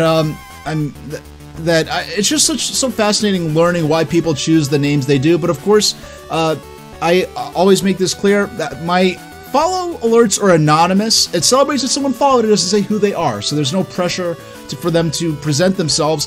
And whether you are active in chat or standing guard in what I like to call the Silent Squad, your support of the stream is noticed and sincerely appreciated. But for my 4-year anniversary, because I started this back in 2020 to keep busy during the pandemic when we were all stuck inside, we will be playing Pokemon Red, a game I've been playing for years now. In addition to playing the games, I also like to read, we're not doing it today in particular, but also like to read historical literature in terms of magazines and players' guides, newspaper articles, if such exist, period VHS promotional tapes, old commercials. Because I'll pull up old commercials for games, and I won't just watch that commercial. I'll watch the entire commercial break, so we see what other sort of products, what stories were going to be on the evening news that day. Like, for instance, we played Kirby's Adventure. We watched some VHS tapes from Thanksgiving 1993 that had commercials for Kirby's Adventure alongside Kirby's Dream Land, already a couple of years old at that point, alongside toys like a Real Power Tool Shop. And Azure is saying they love the mags and vids. We're going to be reading some mags next week, because later on we'll be playing today in today's stream, we'll be playing some Revenge of the Gator Pinball, which I only played, I knew it for years, only played for the first time a few months ago on my stream, and Kirby's Pinball Land, a game I've had for years in my library, first played back in 1995, have never played it on my stream before, but tomorrow's stream, which is going to be 6 o'clock Eastern Standard Time, right now I'm streaming on Fridays and Saturdays, 6 o'clock Eastern Standard Time. I'm going to pull up some magazines, definitely Nintendo Power and some others of the coverage, and when I pull up a magazine for a particular game, I won't just read the article for that game, I will also, I won't just pull up that article, I'll read through the whole magazine, see what other news stories in the world of gaming were taking place. Like, for instance, when we were playing Super Mario RPG, which I was playing through the Super NES Classic Edition, we were reading through the Nintendo Power coverage of that game in the pre-release, and we found the first mention by Nintendo of America of a monster training and collecting RPG for Game Boy called Pocket Monsters that was beginning to become popular in Japan. We found the first mention by Nintendo of Pokemon, and happening alongside Super Mario RPG. Now, with Pokemon not coming to North America until I believe 1998, it seemed like a whole world away from 1996. I mean, just the fact that they are Super Nintendo consoles present and mentioned in Pokemon Red sort of shows the time period in which Pokemon came out, but the gaming landscape in terms of now Nintendo 64 was the current home Nintendo home console by 98, even though we still had games coming out for that system. Yeah, we don't really... yeah, time to finally start dealing some damage, because we finally won our coin flip. Okay, we're gonna get out of this loop where... Okay, they're actually making some other moves now.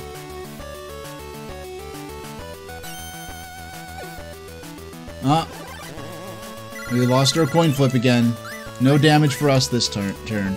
They're seriously going to cause themselves to outdraw.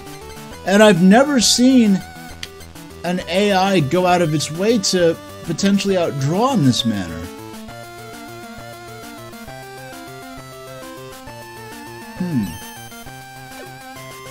We lost our coin flip again. We're gonna win by them outdrawing their library. I just realized they used Magic the Gathering terminology there. Let's see. Attack. Unable to attack through the effects of it. Yeah, they're really gonna force themselves to outdraw.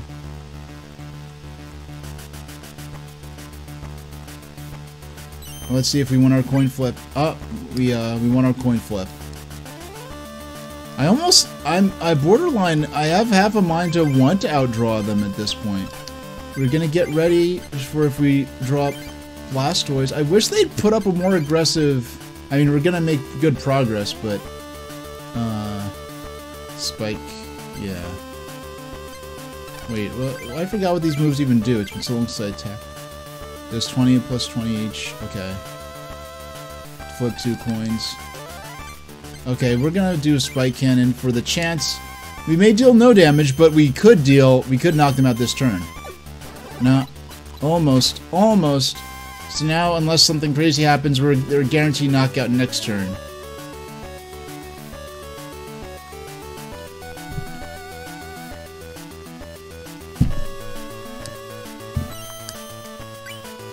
And...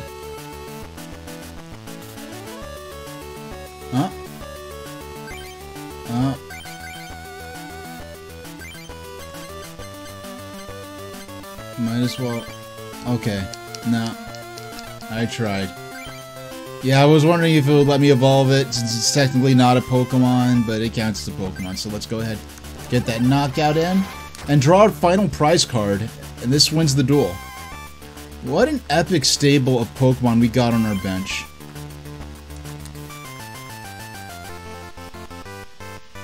And this is our second Master Medal of the game, actually.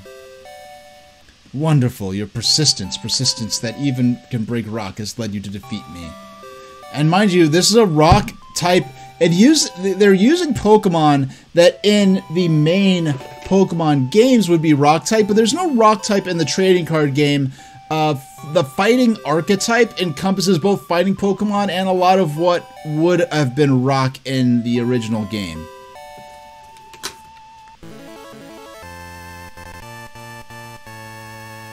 Alright. H from the rock metal. Take this booster pack. Oh, mystery. So we're gonna get some good... Come on, Lap. And we want Dratini and Dragonair. Yes, Dratini. Good, good, good. And... Okay, we got Dratini. And another booster pack mystery. Come on, Dratini and Dragonair. Wow, an Articuno. I don't use water. Oh, yes, I do. What am I talking about? Oh, baby. What a powerful card.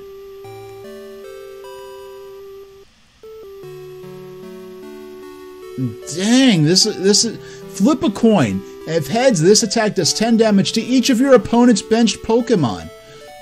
If tails, this attack does 10 damage to each of your... Oh, that's quite the gamble there. That's quite the gamble there. Okay. Alright. That's quite the risk you have to take. Wowee. Another... So we got another Dratini.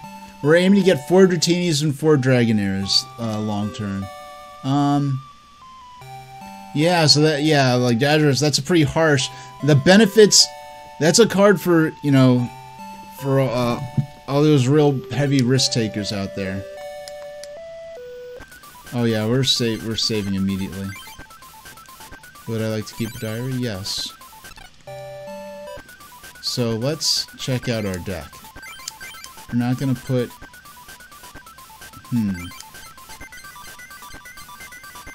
Do I want to get rid of... And the thing is, it's a...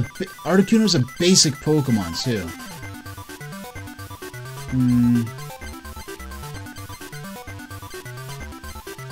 We're gonna just pull out Lapras and put in Articuno.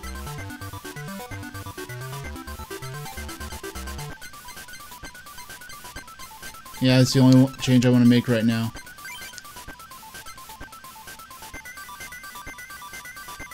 Yeah, and it's, I do feel, okay. Oh! I forgot about this rival character. Hey H, how you doing?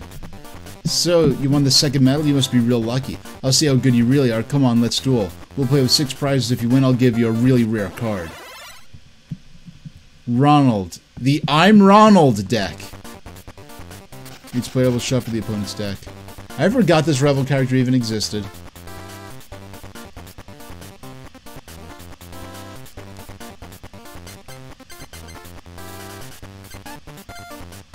Shelder. Man, we got Shelder and... Oh boy, this is going to be quite the duel. Okay, so Clackaboy finally gets to enjoy his... Earl... Huh. I never considered that before. An Earl Grey bubble milk tea. When I think of bubble tea, I think of really like fruity, sugary kind of drinks. I never thought of a Earl Grey bubble milk tea. That's interesting. Interesting concept. Okay. Oh wait, no. Yeah, we're playing with 6 energy cards. 6 prize cards. I wanted to do one more duel before we finished up today, so this is actually perfect. And I was actually probably gonna go straight for to see if I could do get another medal. Oh, we're both playing with water, huh? Oh, he attached a fire energy to... So he has a water and fire deck, huh? I have not... I tend to play monocolor. Energy, water, energy.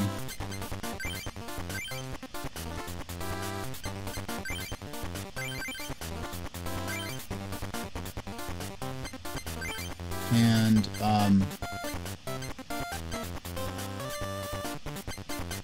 I want to...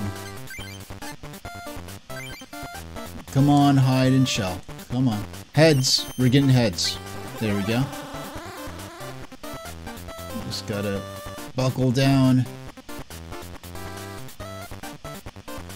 Attach fire energy to Growlithe. Come on, give me a good draw. Good draw. Double colorless. Okay, so... Yeah, no need to use that.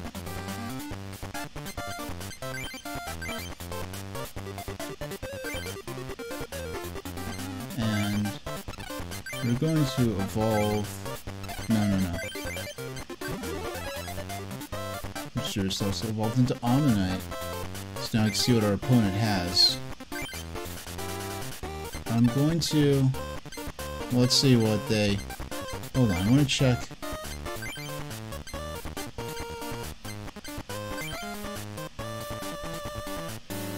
Sorry, I got a little scratch my nose. I want to see... No. I want to...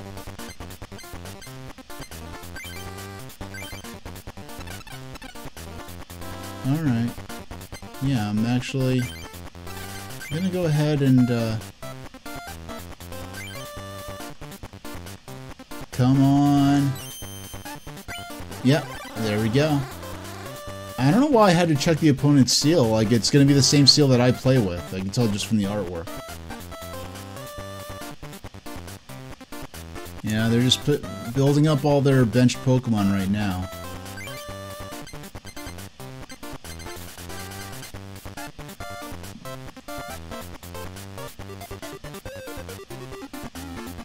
Oh, they don't do Earl Grey in New York, huh?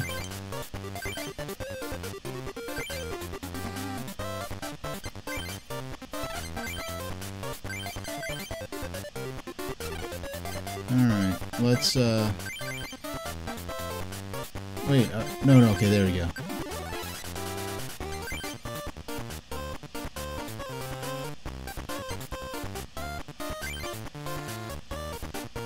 Come on. Nope. Oh, they got lucky.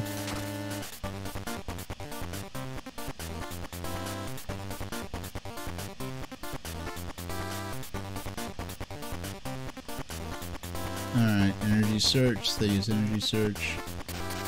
It's so nice having Ammonite on the field, being able to see what my opponent's holding. They're building up towards a Blastoise, it looks like.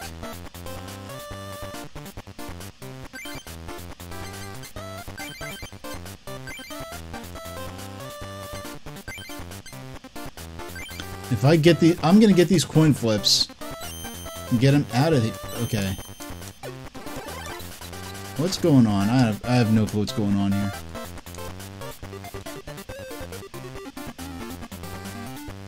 Alright.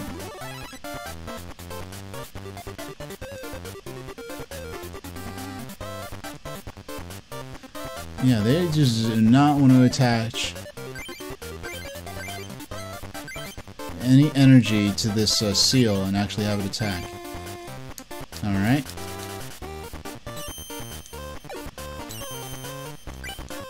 Oh, finally I could deal some damage.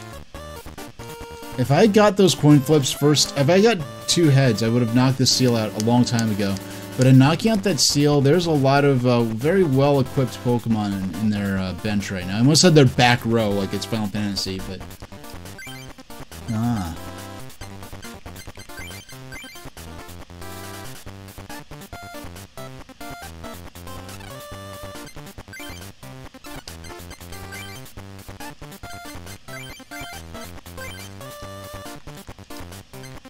Alright. Might as well just get our guaranteed damage in. Wait. Okay.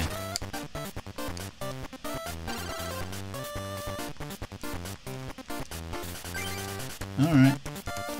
More water energy, don't mind.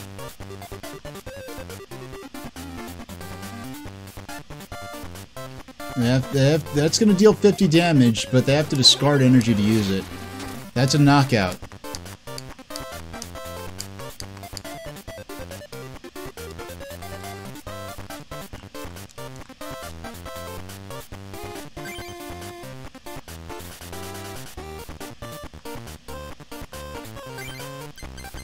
Yeah, I have no other basic Pokemon right now. Let's see.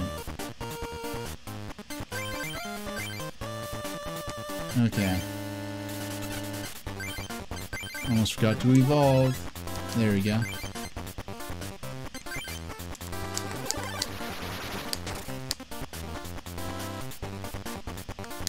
Bam! Interesting he has a water and fire deck, but yeah, we're dealing...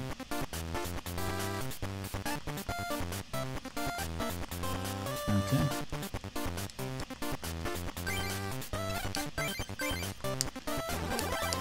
And bam!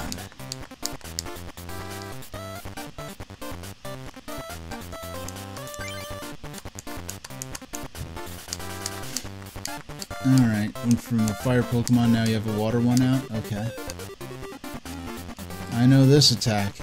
Yeah, it's nice to see the opponent using a lot of cards I'm actually familiar with.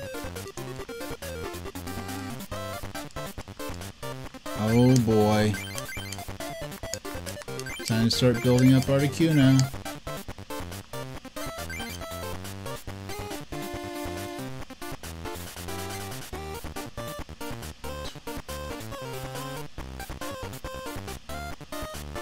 I can do a maximum of 40 or between 30 and 60. Or, well, between 0 and 60, actually. Okay, 30. 60. Alright, they're done next turn. Unless they do something unexpected, of course.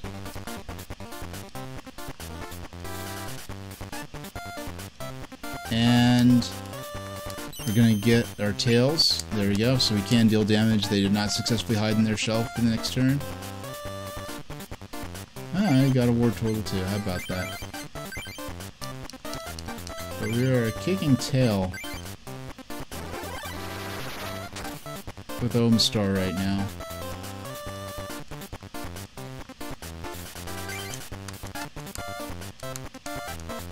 No. Huh? Attaches fire energy.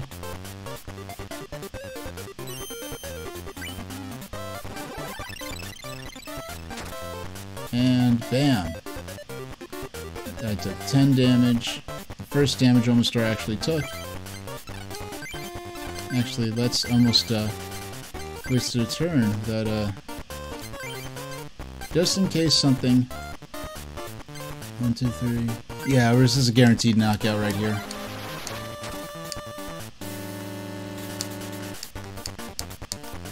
I mean, that's one of my Pokemon I play with all the time, so I don't take knocking one out lightly, but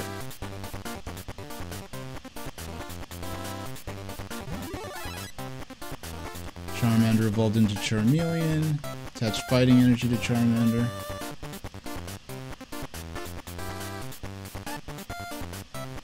Cloister. Let's check.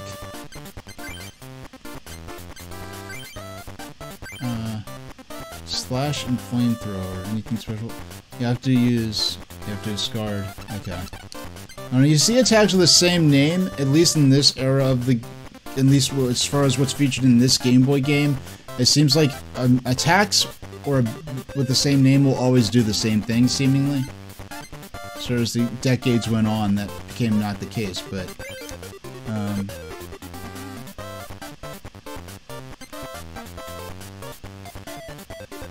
yeah, if we get our heads here. 1 heads.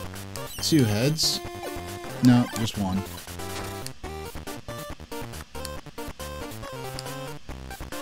Yeah, if we got our second heads, that would have been an instant knockout.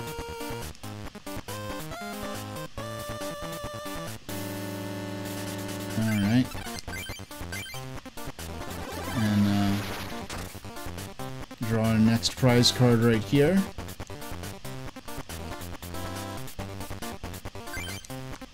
More water energy.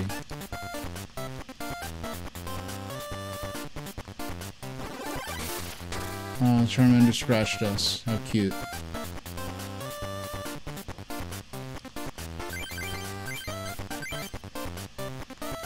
You're not even gonna need to do anything with this Articuno.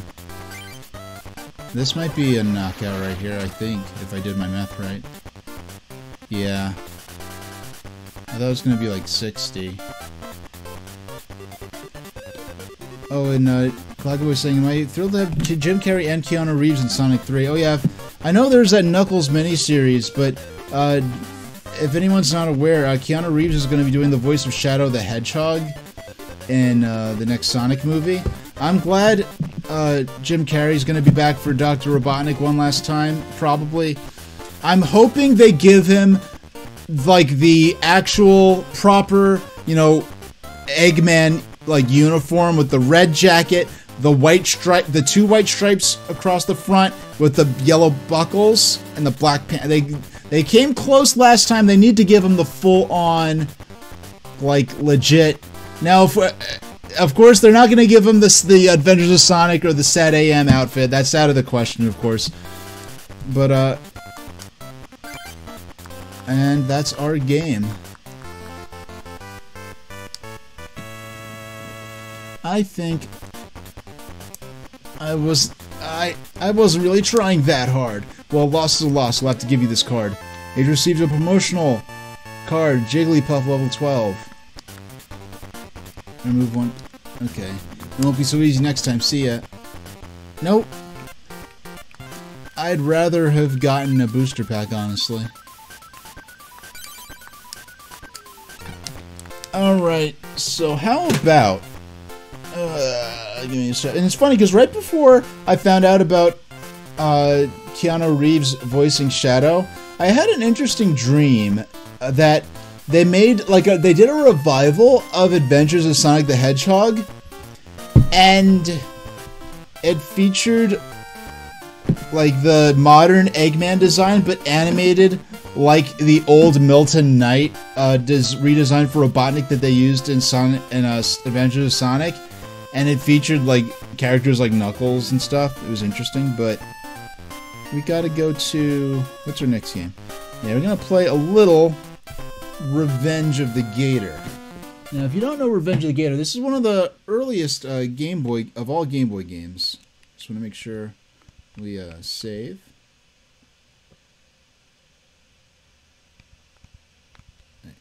Make sure. Yeah, I'm one of those people who always saves the game twice in Pokemon games. But since we are no longer in the Pokemon trading card game category, I want to just go back to retro.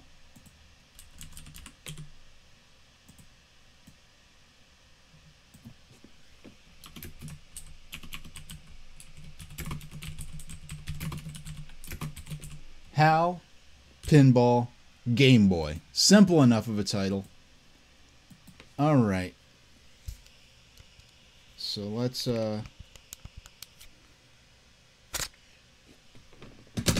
let's play a few games of Revenge of the Gator.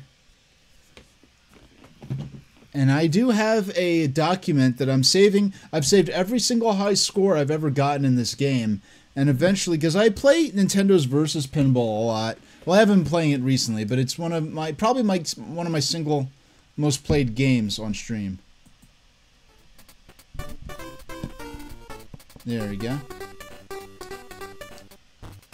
There we go. Yeah, so this is one of the earliest pinball games. Now, I play Versus Pinball. If anyone's not familiar with Versus Pinball, and by the way, next we're going to be playing. We're playing this now because next we'll be playing Kirby's Pinball Land, another pinball game for Game Boy by HAL from a few years later, 93. I first played it in 95. And you're going to see how HAL's confidence in working with the Game Boy hardware, their sensibilities in developing games, and pinball games in particular, which they have a history going back to the NES pinball game that was then adapted to the arcade version, Versus Pinball, one of my favorite games of all time. And Revenge of the Gator is a lot of fun. We're going to see how when you see Kirby's Pinball Land, you'll see a very clear line of succession, a very clear sort of lineage and design between, you know, an Idris Elba with the Knuckles. Nazareth is a fangirl of his. Yeah, I mean, there's sometimes when they do celebrity casting for animated characters that it's like, oh, come on. But, I don't know, Idris Elba for Knuckles, it worked out really good. I'd say Idris Elba for Knuckles worked out a lot better, is a much more sensible fit. I think it worked better for the character than Chris Pratt did for Mario, but Chris Pratt worked for Mario in the movie and the story they were trying to tell, but it did not work because it was Chris Pratt in particular. It just happened to work because it just happened it worked well enough. But yeah, I could see Keanu Reeves being Shadow the Hedgehog. I can see that working out very well.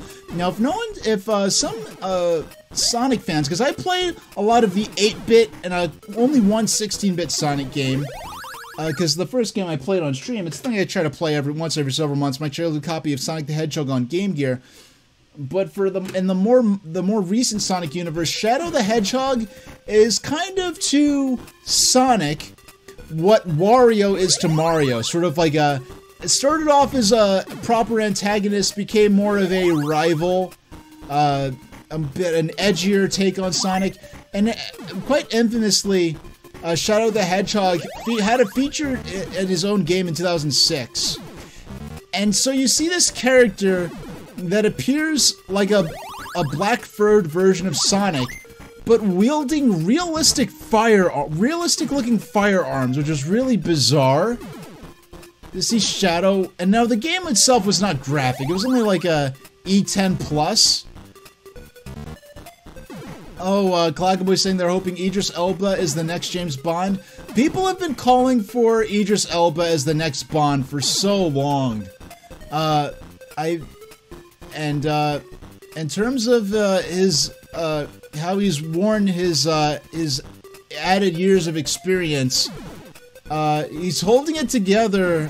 Whereas if, like, I don't think Daniel Craig could have started out as Bond today. He could finish up as Bond, within the last, couple of years, fairly recently, with his conclusion, with his take on the Bond role. Whereas Idris Elba could have started as Bond then. He seems fit and ready to take up Bond today if he wanted to. Now, what I was really hoping for, and this is of course a pure fantasy, in Philip Pullman's his Dark Materials, the Golden Compass universe, for Idris, because Daniel Craig was Lord Asriel in the 2008 Golden Compass film. If they continued with that movie series and did all three of the books as 3 movies, it would have been great to have Idris Elba as a character we meet in the 3rd book, General Ogunwe, an African king who's kind of the co-star. He's sort of the partner in crime would have been the partner in crime of the Daniel Craig character we meet in the 1st book. But of course, we ended up getting they only did the first of those 3 movies, and frankly, I don't know how they could have did the 2nd and 3rd movies with the tone they established in the first one. But instead, we got the awesome HBO BBC collaboration, his Dark Materials series, which had 3 or 4 seasons. They covered all 3 books, which was incredible. And we did not have, of course, Idris Elba as General Ogunwe, but because but Daniel Craig and Daniel Craig and we're still on our first game. It just occurred to me, and of course once the game ends, we do have to I have to take down the score. I have to remember. Azure is saying they can computer him young if he ages out. He can do Benjamin Buttons, get younger each movie. I mean, yeah, they're getting crazier and crazier with that sort of tech lately. Hold on. And I know they've done it to bring back deceased actors to reprise their roles. And it's like, okay, at least if they did something like that with Idris Elba, at least he's still around to consent to it. Okay. Up. And up.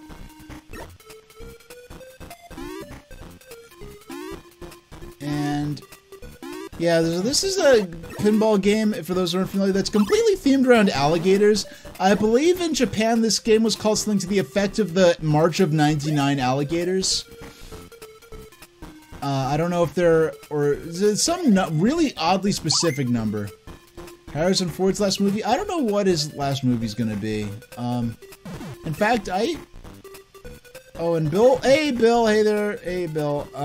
They're saying they went to a barcade and played some pinball. They had a Stranger Things machine that was pretty fun, and also a Star Wars and a Foo Fighters machine. Huh. Come on. 117. Okay. Alright, we're still in the game. Alright, let's see if we can get to 20,000. At least 20,000 before the end of this game. Oh no, right straight down the gutter, really? That's asinine.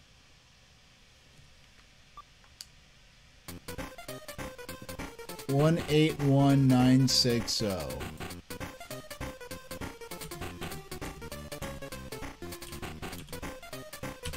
Alright, just plugging that into my document with all my pinball scores. My oh, yeah, I'm not too worried about. Okay.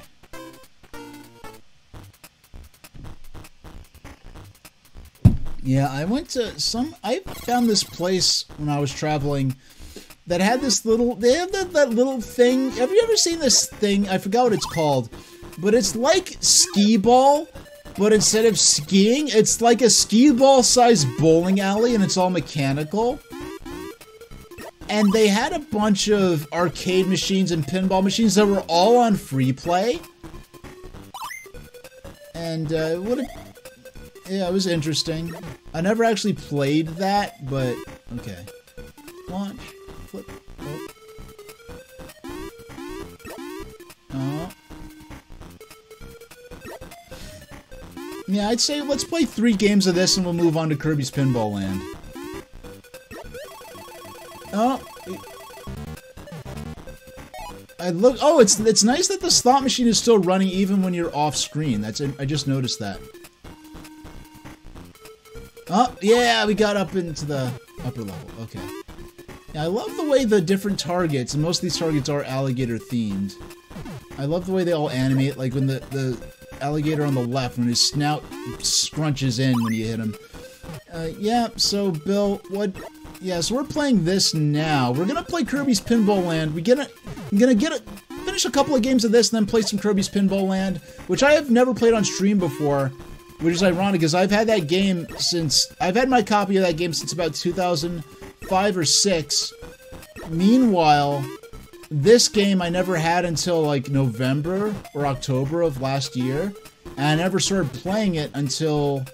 early this year? Yeah, early this year I started playing it. But the game I have not played Kirby's Pinball. I did some audio testing. I haven't sat down and properly played it in many years.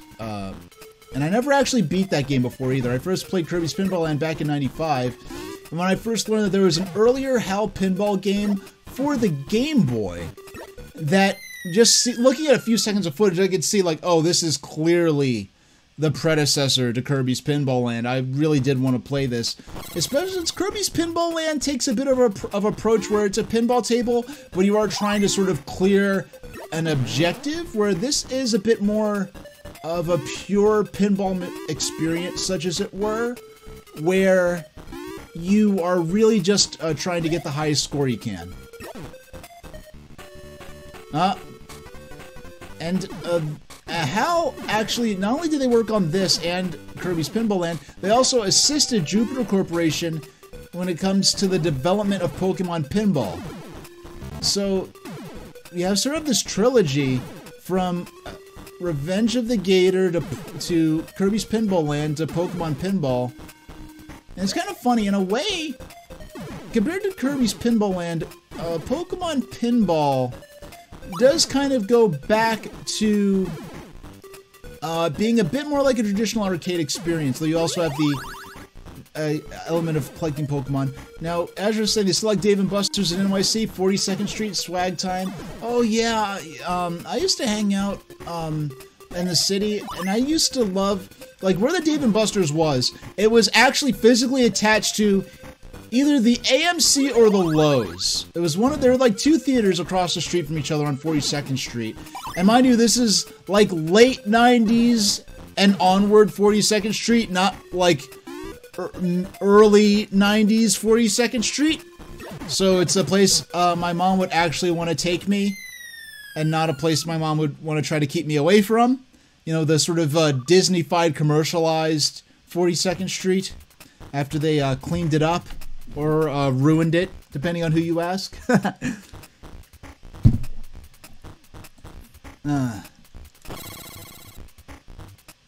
There we go. Yeah, so there was a Dave & Buster's directly attached to the theater, And then across the street, there was another theater. So either, no matter where you went to, if you watch a theater, you're right across the street or right next door to a big arcade. At one point, it was not Dave & Buster's. I think it might have became a Dave & Buster's later on. And it's funny, I never always wanted to go to that Applebee's on 42nd Street. As Rissa is saying, it's back to dirt, but no, you know, 5 cents. See, girls, girls, girls. No, nothing crazy like that going on.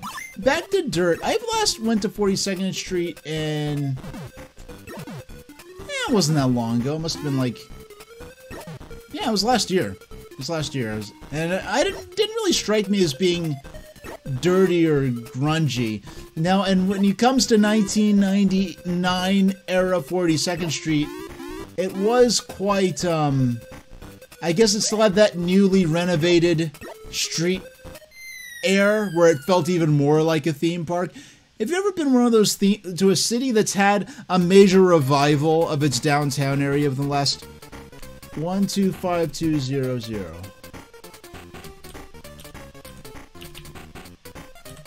125200. Okay, not as good as last time. We'll do one more score. Busing people in's changed it. See, like that's not something I was even really aware of. All right, we'll do one more game of this, and we'll move on to Kirby's Pinball Land. We'll see the direct comparison between the two, and we'll play that probably around. We'll see how long we'll play that. We'll play that probably till around 9 o'clock, and then call it a stream. All right. Oh. Yeah, we got fishes, which gives us our gutter stopper down there. And I like the cute little alligator head on the left and right for our outlane blockers. Very cute. Among the more low-detailed alligator sprites, yet every single one of these alligators is so expressive. Like the one on the upper left, very fierce. The one on the upper right, very fierce looking. One on the upper left, very casual. The little tiny heads that are the outlane stoppers, very cute. Yeah, they're also, and they all have their own sort of personality. It's not like, oh, the alligators are all in this to stop me. Some of them are actually helping me. Oh, a minute. Okay, we got bumped that one on the snout there. Ah, we lost a ball. It's annoying seeing the alligator eat the ball, but it adds so much character to it all. And the problem, and you'll see this when we play Kirby's Pinball Land, but Kirby's Pinball Land uses a similar mechanic where the ball will fall through the bottom of the multi-tiered vertical table, and you have a little mini game that lets you, with increasing difficulty each time, save your ball, which is Kirby is serving as the ball. On the other hand, you know, I just had a random thought, like, I have Sonic Spinball. You know what? I have Sonic Spinball for the Game Gear. I don't have a layout ready for it, but it would not take too much effort to throw together. Yeah, I could do this. I'm just thinking of all the... Yeah, Sonic Spinball. That would be quite the... For Game Gear. I've only played it on Genesis through the Virtual Console. I've never actually played it. I've never played Sonic Spinball on Game Gear. I have the cartridge. I just tested to make sure it turns on, but I never actually played it. Oh, come on. I think that's the last ball. 74640.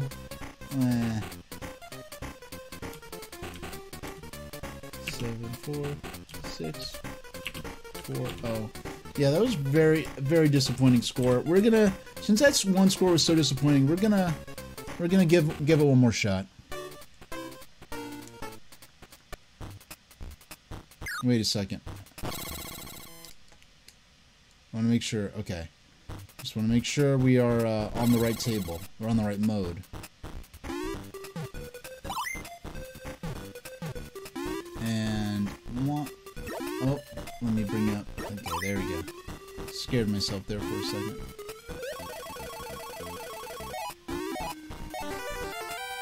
Hey, we got our 3 fishes as our slot result, which means we get to enjoy our cute little alligator head outlane stoppers. Yeah! I made that skill shot right there. The absolute skill shot. Absolute skill shot. Nice. I aimed precisely and got the ball exactly where I wanted. That was a very satisfying shot. In fact, I want to... Bam. Yeah, use my Stream Deck button, make a mark of that. I don't use that button often. I really do need to. I'll be, yeah, I really wish. I made a TikTok. I want to make more. I only made a couple of like Kirby's one. I made one like vertical video. It was too long to be a short. It was like a little over a minute. But I want to make more YouTube shorts. More TikToks of my stuff in my stream, but it's a time-consuming process, and right now, so much of what I'm doing is focusing on the current stuff I'm doing in terms of the XLO token plot line and all that. Okay.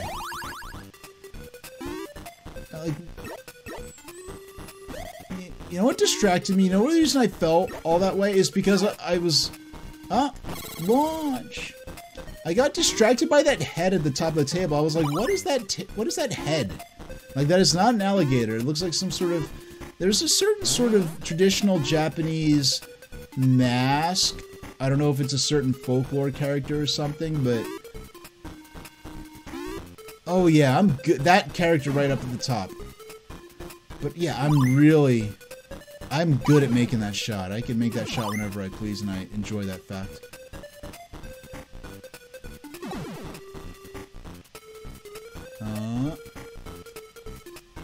When you get all those little drop targets, it is not as satisfying as I thought. Nothing in particular happens from what I remember.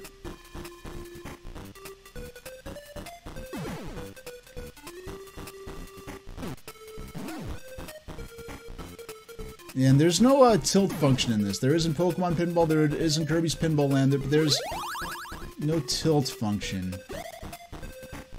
Yeah, the way these 3 little tiny... I don't know if these are supposed to be alligators or turtles. I'm just gonna guess they're little tiny baby No! Doggone. Doggone. Yeah, there's no, Oh.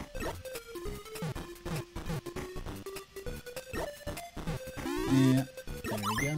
Yeah, I think of all my favorite alligators on the table, and through all 3 sections, I think my favorite... would have to be the one on the upper right here. Occasionally he bats the ball. He bats the ball with his tail. That one right there in that little sort of tunnel I looped through. Okay. Alright. So we have an ad break coming in a couple of minutes. I'm just gonna play through this until we get about 30 seconds to a minute away from the ad. We'll pause it, finish this out, and then move on to Kirby's Pinball Land.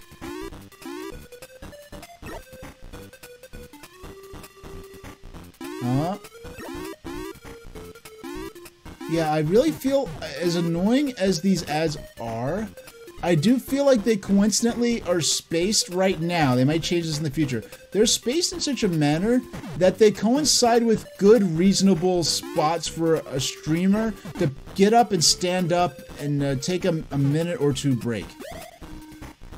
Because there's so many... I don't know how streamers... Maybe this is the reason... Maybe I could be more popular, but it's just like... I can't physically endure just sitting still for 3 or 4 hours at a time. I do not know... whatever. Hey, bonus stage. And there's no time limit on this. But the sensibility that HAL has in terms of these bonus stages is something we're going to see carried over into Pokemon Pinball. And also into Pokemon Pinball Ruby and Sapphire, which you've actually played a lot of already. But we've played Pokemon Pinball once on stream. It was while we were waiting for the Pokemon Presents for Pokemon Day. 2024 to begin. Okay. Alright. And up, we got him. Yeah, we want to open that door and then make the skill shot into it. Or do we have to hit it once? We have to hit it once initially. Let's see. Very close, but... yeah, I guess the ball... I'm guessing if the ball works like in Versus Pinball, it goes through a little cycle where if it gets the interaction on this certain frame of its cycle, then the ball will go in that direction. Consistently. Alright. We're gonna pause it there. We're gonna go to break. I'll be back in a couple minutes, just 2 minutes. And when we get back, we'll finish out this game, and then move on to Kirby's Pinball Land.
And we're back, and it's time for just a little more Revenge of the Gator. We're going to finish this game out and then move on to Kirby's Pinball Land.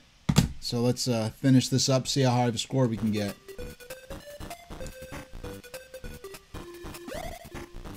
Okay.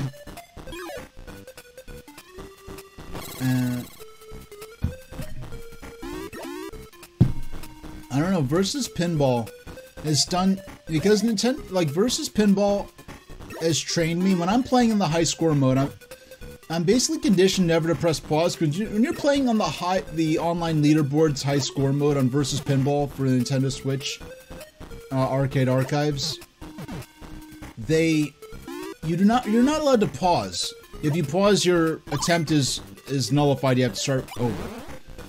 And so because of that, whenever I play pinball games or anything similar, like a Breakout Arkanoid type game, honestly, want to hear something weird? The only two online pinball games, or the only two Arkanoid Breakout type games I've ever owned and played are, well, I own Woody Pop for Game Gear, but I've never actually played it. I just made sure the cartridge works, so I'll play that on stream someday. But then I've got Alleyway for the Game Boy. Then I've got this extremely obscure... well, I've got Men's Room 2 for a really obtuse early 2000s handheld called the Cybico, which is basically a fusion between a handheld game system and a PDA aimed at kids in an era before mobile phones were common amongst adults, let alone teens and kids. So it let you have wireless chat, but in a sort of walkie-talkie format where you had to all be within a few hundred feet, but in an environment like a mall or a school, it made quite the difference.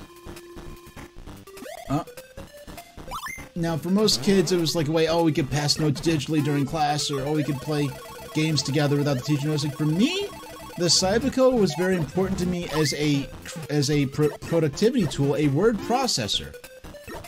And it really it allowed me to function at my desk, because I have a fine motor disability that profoundly affects my ability to handwrite painlessly and keep up with the rest of the class, even though I'm understanding the material.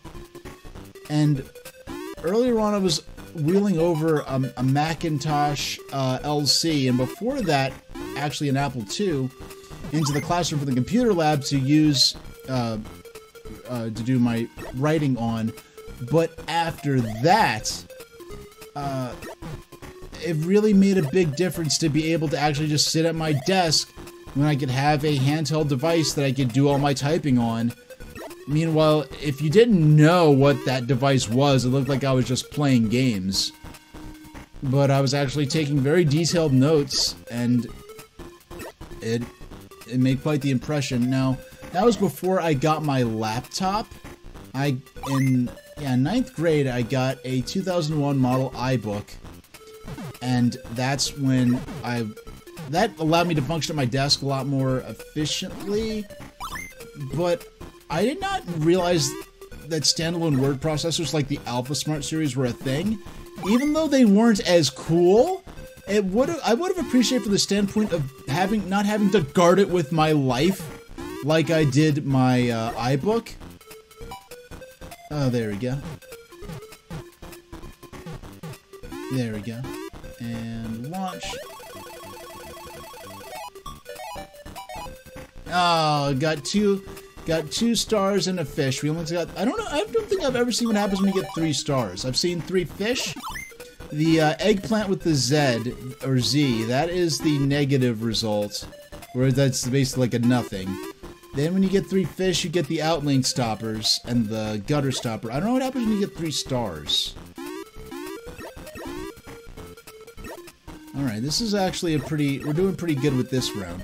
I don't know if there's a way to get extra balls. I don't know if there is. I've never actually noticed it. And alright. Wow, that first ball lasted quite a while. Unless I got a game over and didn't notice it, which would be extremely embarrassing.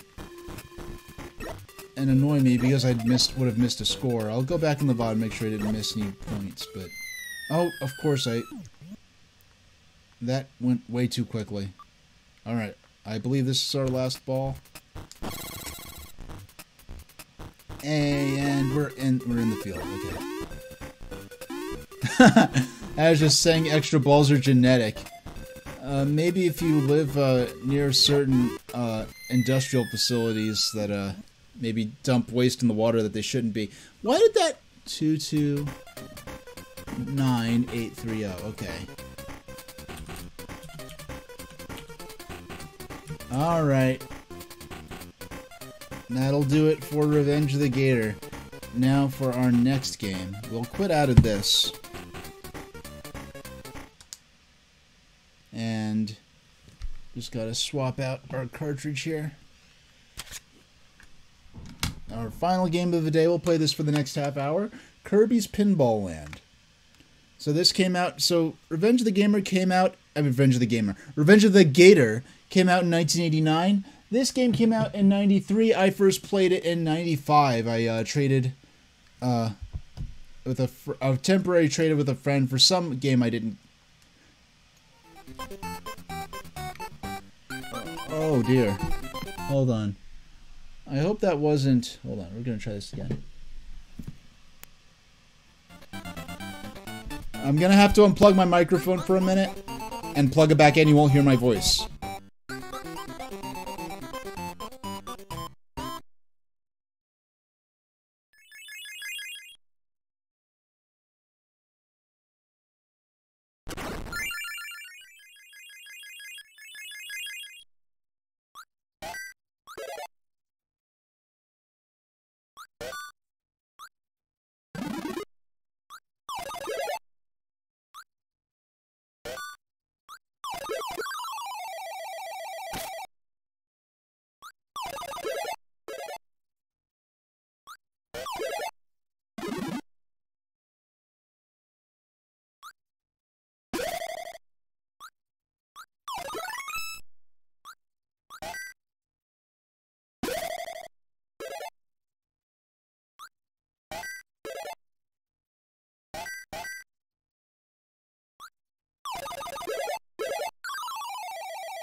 Alright, we're back. Our microphone's back. Sorry that took a lot longer than it normally would.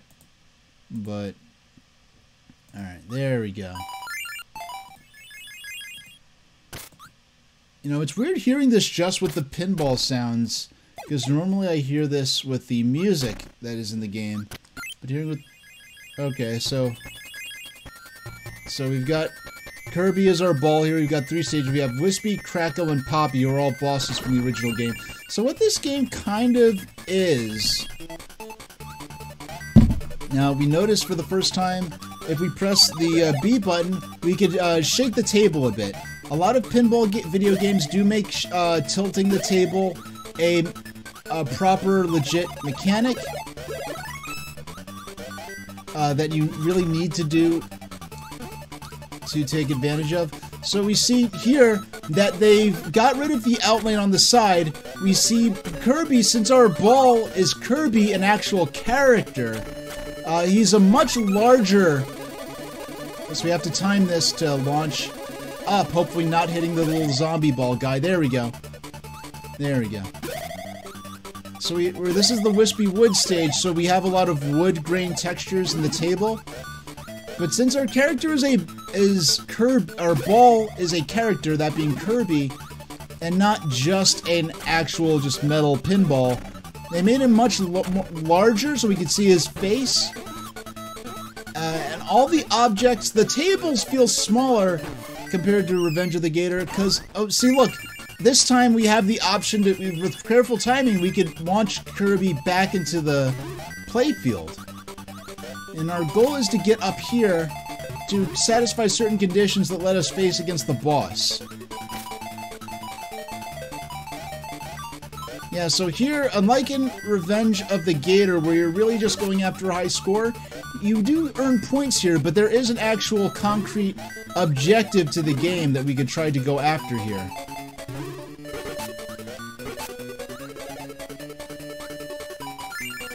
Ah, there we go, we made it to the boss.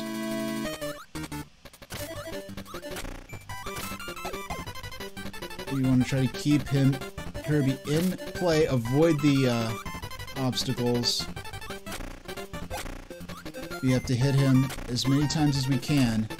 Now if we get out, we don't lose a Kirby, we do just go back to the regular playfield and have to try to once again satisfy the conditions to make it back here and hopefully defeat the boss.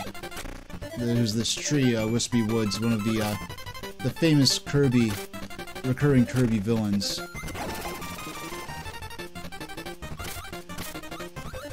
Now you notice, if you have enough momentum... No! The stupid apples launched us back up here, so we have to try to make it back into the boss field and not fall any further down, in which case we'll have to work our way back up. Yeah, this is not a table I played a whole lot when I did play this game, frequently. Yeah, there was a while where this is one of my standards. This is one of my standards that I keep with me.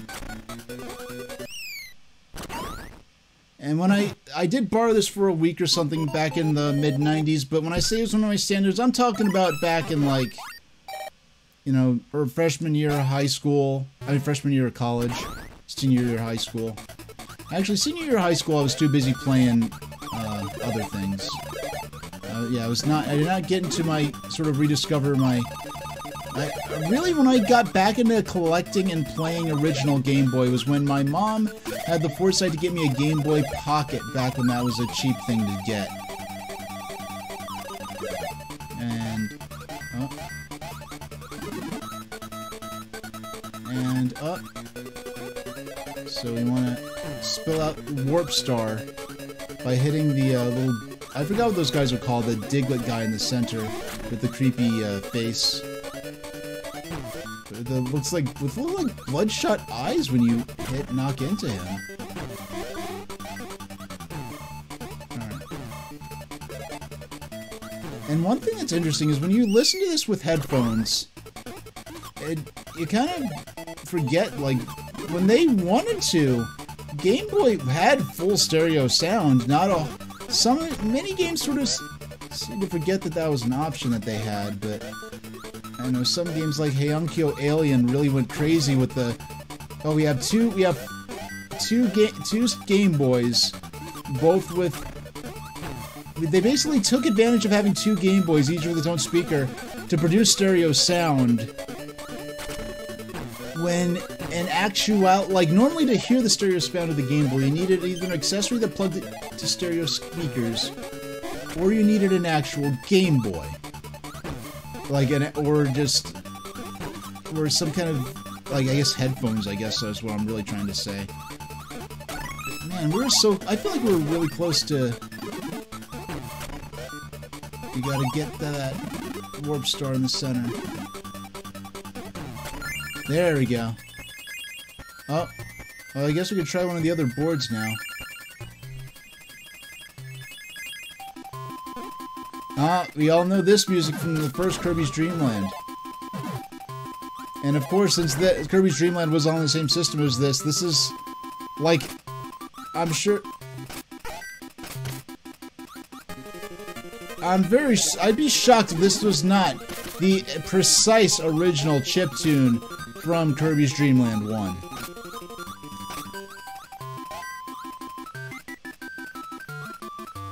And there we go. Now you notice that these two Kirbys here are both thinking of a different food item. And we hit them, they spit out the item they're thinking of, and I guess we can collect it? I forgot exactly how this worked.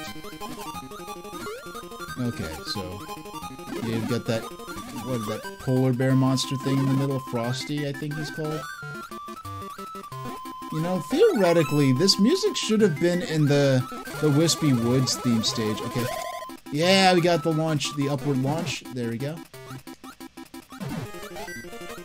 No, okay, we're back down here. Gotta spell Frosty. No, and we lost to Kirby.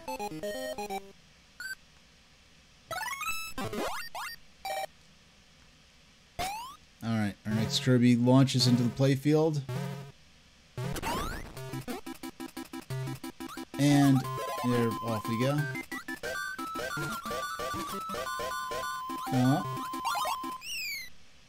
Launch! Oh, there we go. And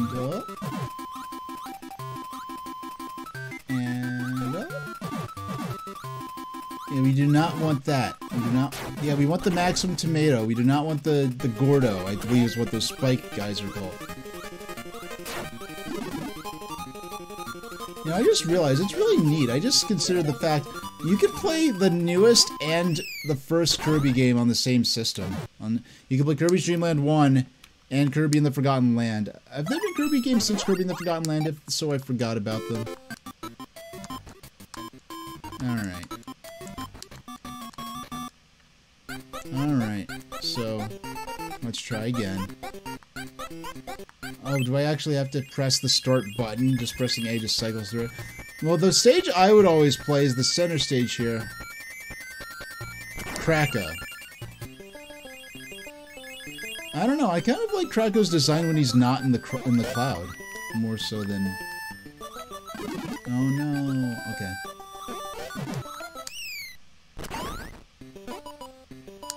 Alright, we did good on the recovery minigame, so we got launched higher than we were previously. Well, we were here briefly, but... So we got the cloud, you hit the cloud, he rains, Kirby gets out his umbrella, and now if you can get Kirby onto the umbrella while it's still raining...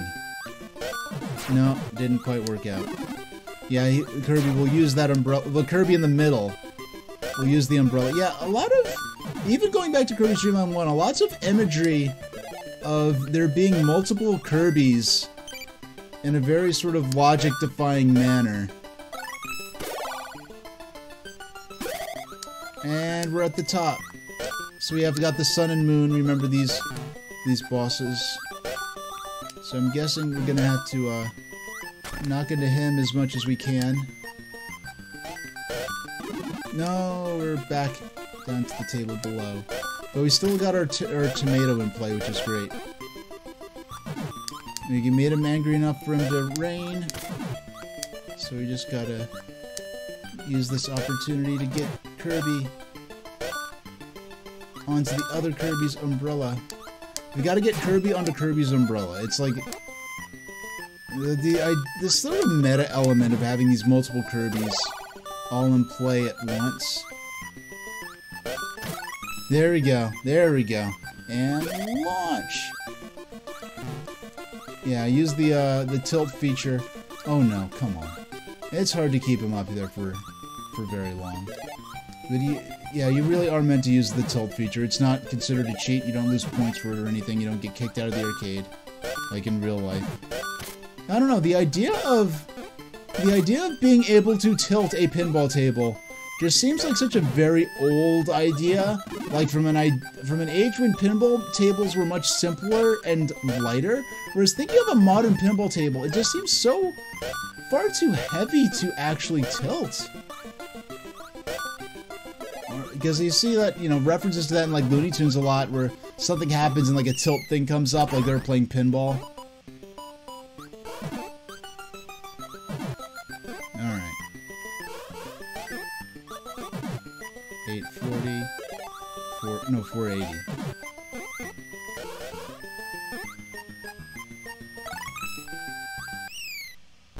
Yeah, actually, I feel like after this round, once we get another game over, we'll call it, which will probably won't take more than 15 minutes anyway. Because I was planning to play till 9 o'clock or until, you know, I could, but it seems like my limit and the point at which I'd want to stop is going to, it seems like 3 hours. It's so wild to me that like a 3-hour show is considered an extremely short one, but in terms of streaming, but whatever. Not to criticize, a lot of my favorite streamers can stream for 5 or 6 hours at a row and whatever, but yeah. I'd love it if I had, but okay. Sweet. So I got that little tweeting bird, little chickadee bird thing. Okay.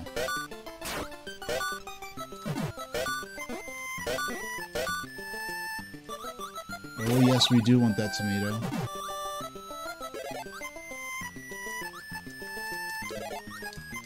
Yeah, gotcha. And alright, we're just gonna keep Kirby in play up here as long as we can. We'll eventually knock into the sun enough that we will advance to the boss. Okay, we got the moon out.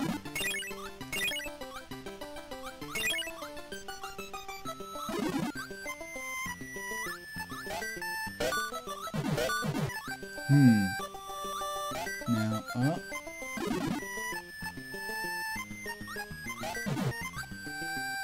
And up.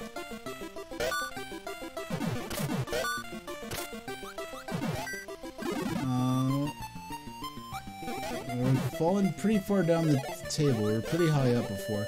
Now notice how the oxygen tanks are, or they're helium tanks perhaps. Those are serving as our outlane blockers here. So only a few more. You just have to spell no. Launch. Oh, we got we launched perfectly. We got the frame perfect, so that means we'll go all the way to the top of the table. And not for long though, but we'll just hit the cloud a few times, get the Kirby in the middle to pull out his umbrella. And we're back up to that upper table.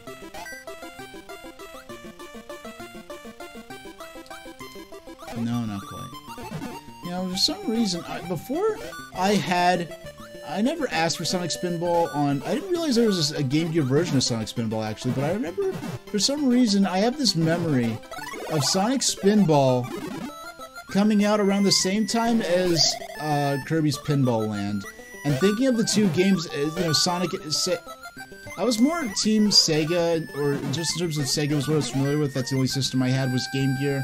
I remember thinking, oh, like both Nintendo and Sonic have pinball spin-offs of their video game characters. Not the idea of the term platformer was really known to me at that point. But it made me think like, oh, Sega and Nintendo were having like, you know, spin-off of their action game characters as pinballs. And it seemed very, like, sort of, the timing was interesting. I remember the commercials for Sonic's Pinball. I don't know, was there a US commercial for but one way or another, I became aware of entirely through advertising, whether it was TV commercials or print ads or what, that both Sonic and Kirby had pinball spin-offs coming out. And when I got my Game Boy, Kirby was something I was very interested in general, because I was already familiar with Kirby through television commercials, like some that we watched off my own childhood VHS tape that I would have originally seen them on. That, up. And up.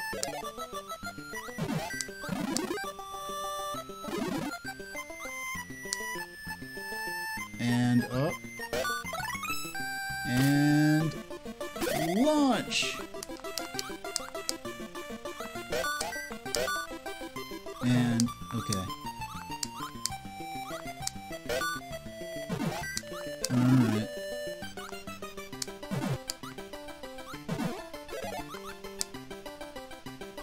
And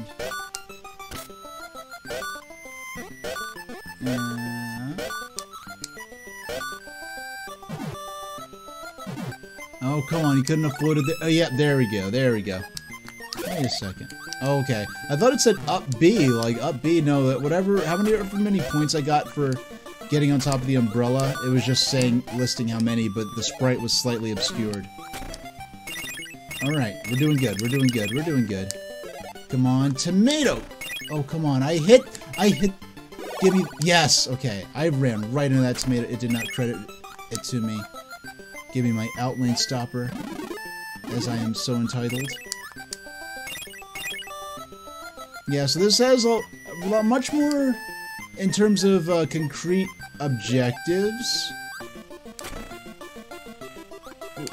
In terms of, compared to Revenge of the Gator. No, here's Krakow.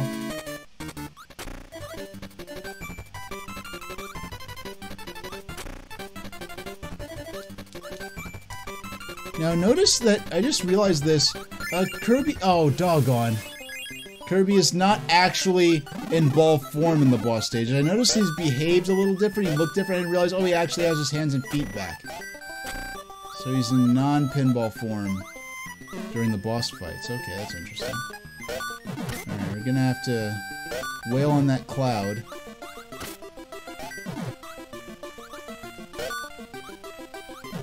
Okay. Oh. I'm gonna have to wail on that cloud until... Okay. You want to get in the center. Okay. Oh! We're back in play. This might be the second to last time that we get away with... No, no, no! Oh, we failed, we failed. Doggone, I wanted to play a little longer, but that's the end of the game.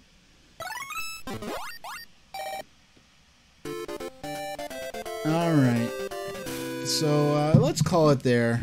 Don't want to seem like a quitter, but I plan to end in about 10 minutes tops anyway. So tomorrow, we'll be back with more Pokemon trading card game, more Revenge of the Gator, more Kirby's Pinball Land, and I didn't list it here explicitly, but I want to grab some magazines covering the period coverage and the sort of era of Kirby's Pinball Land.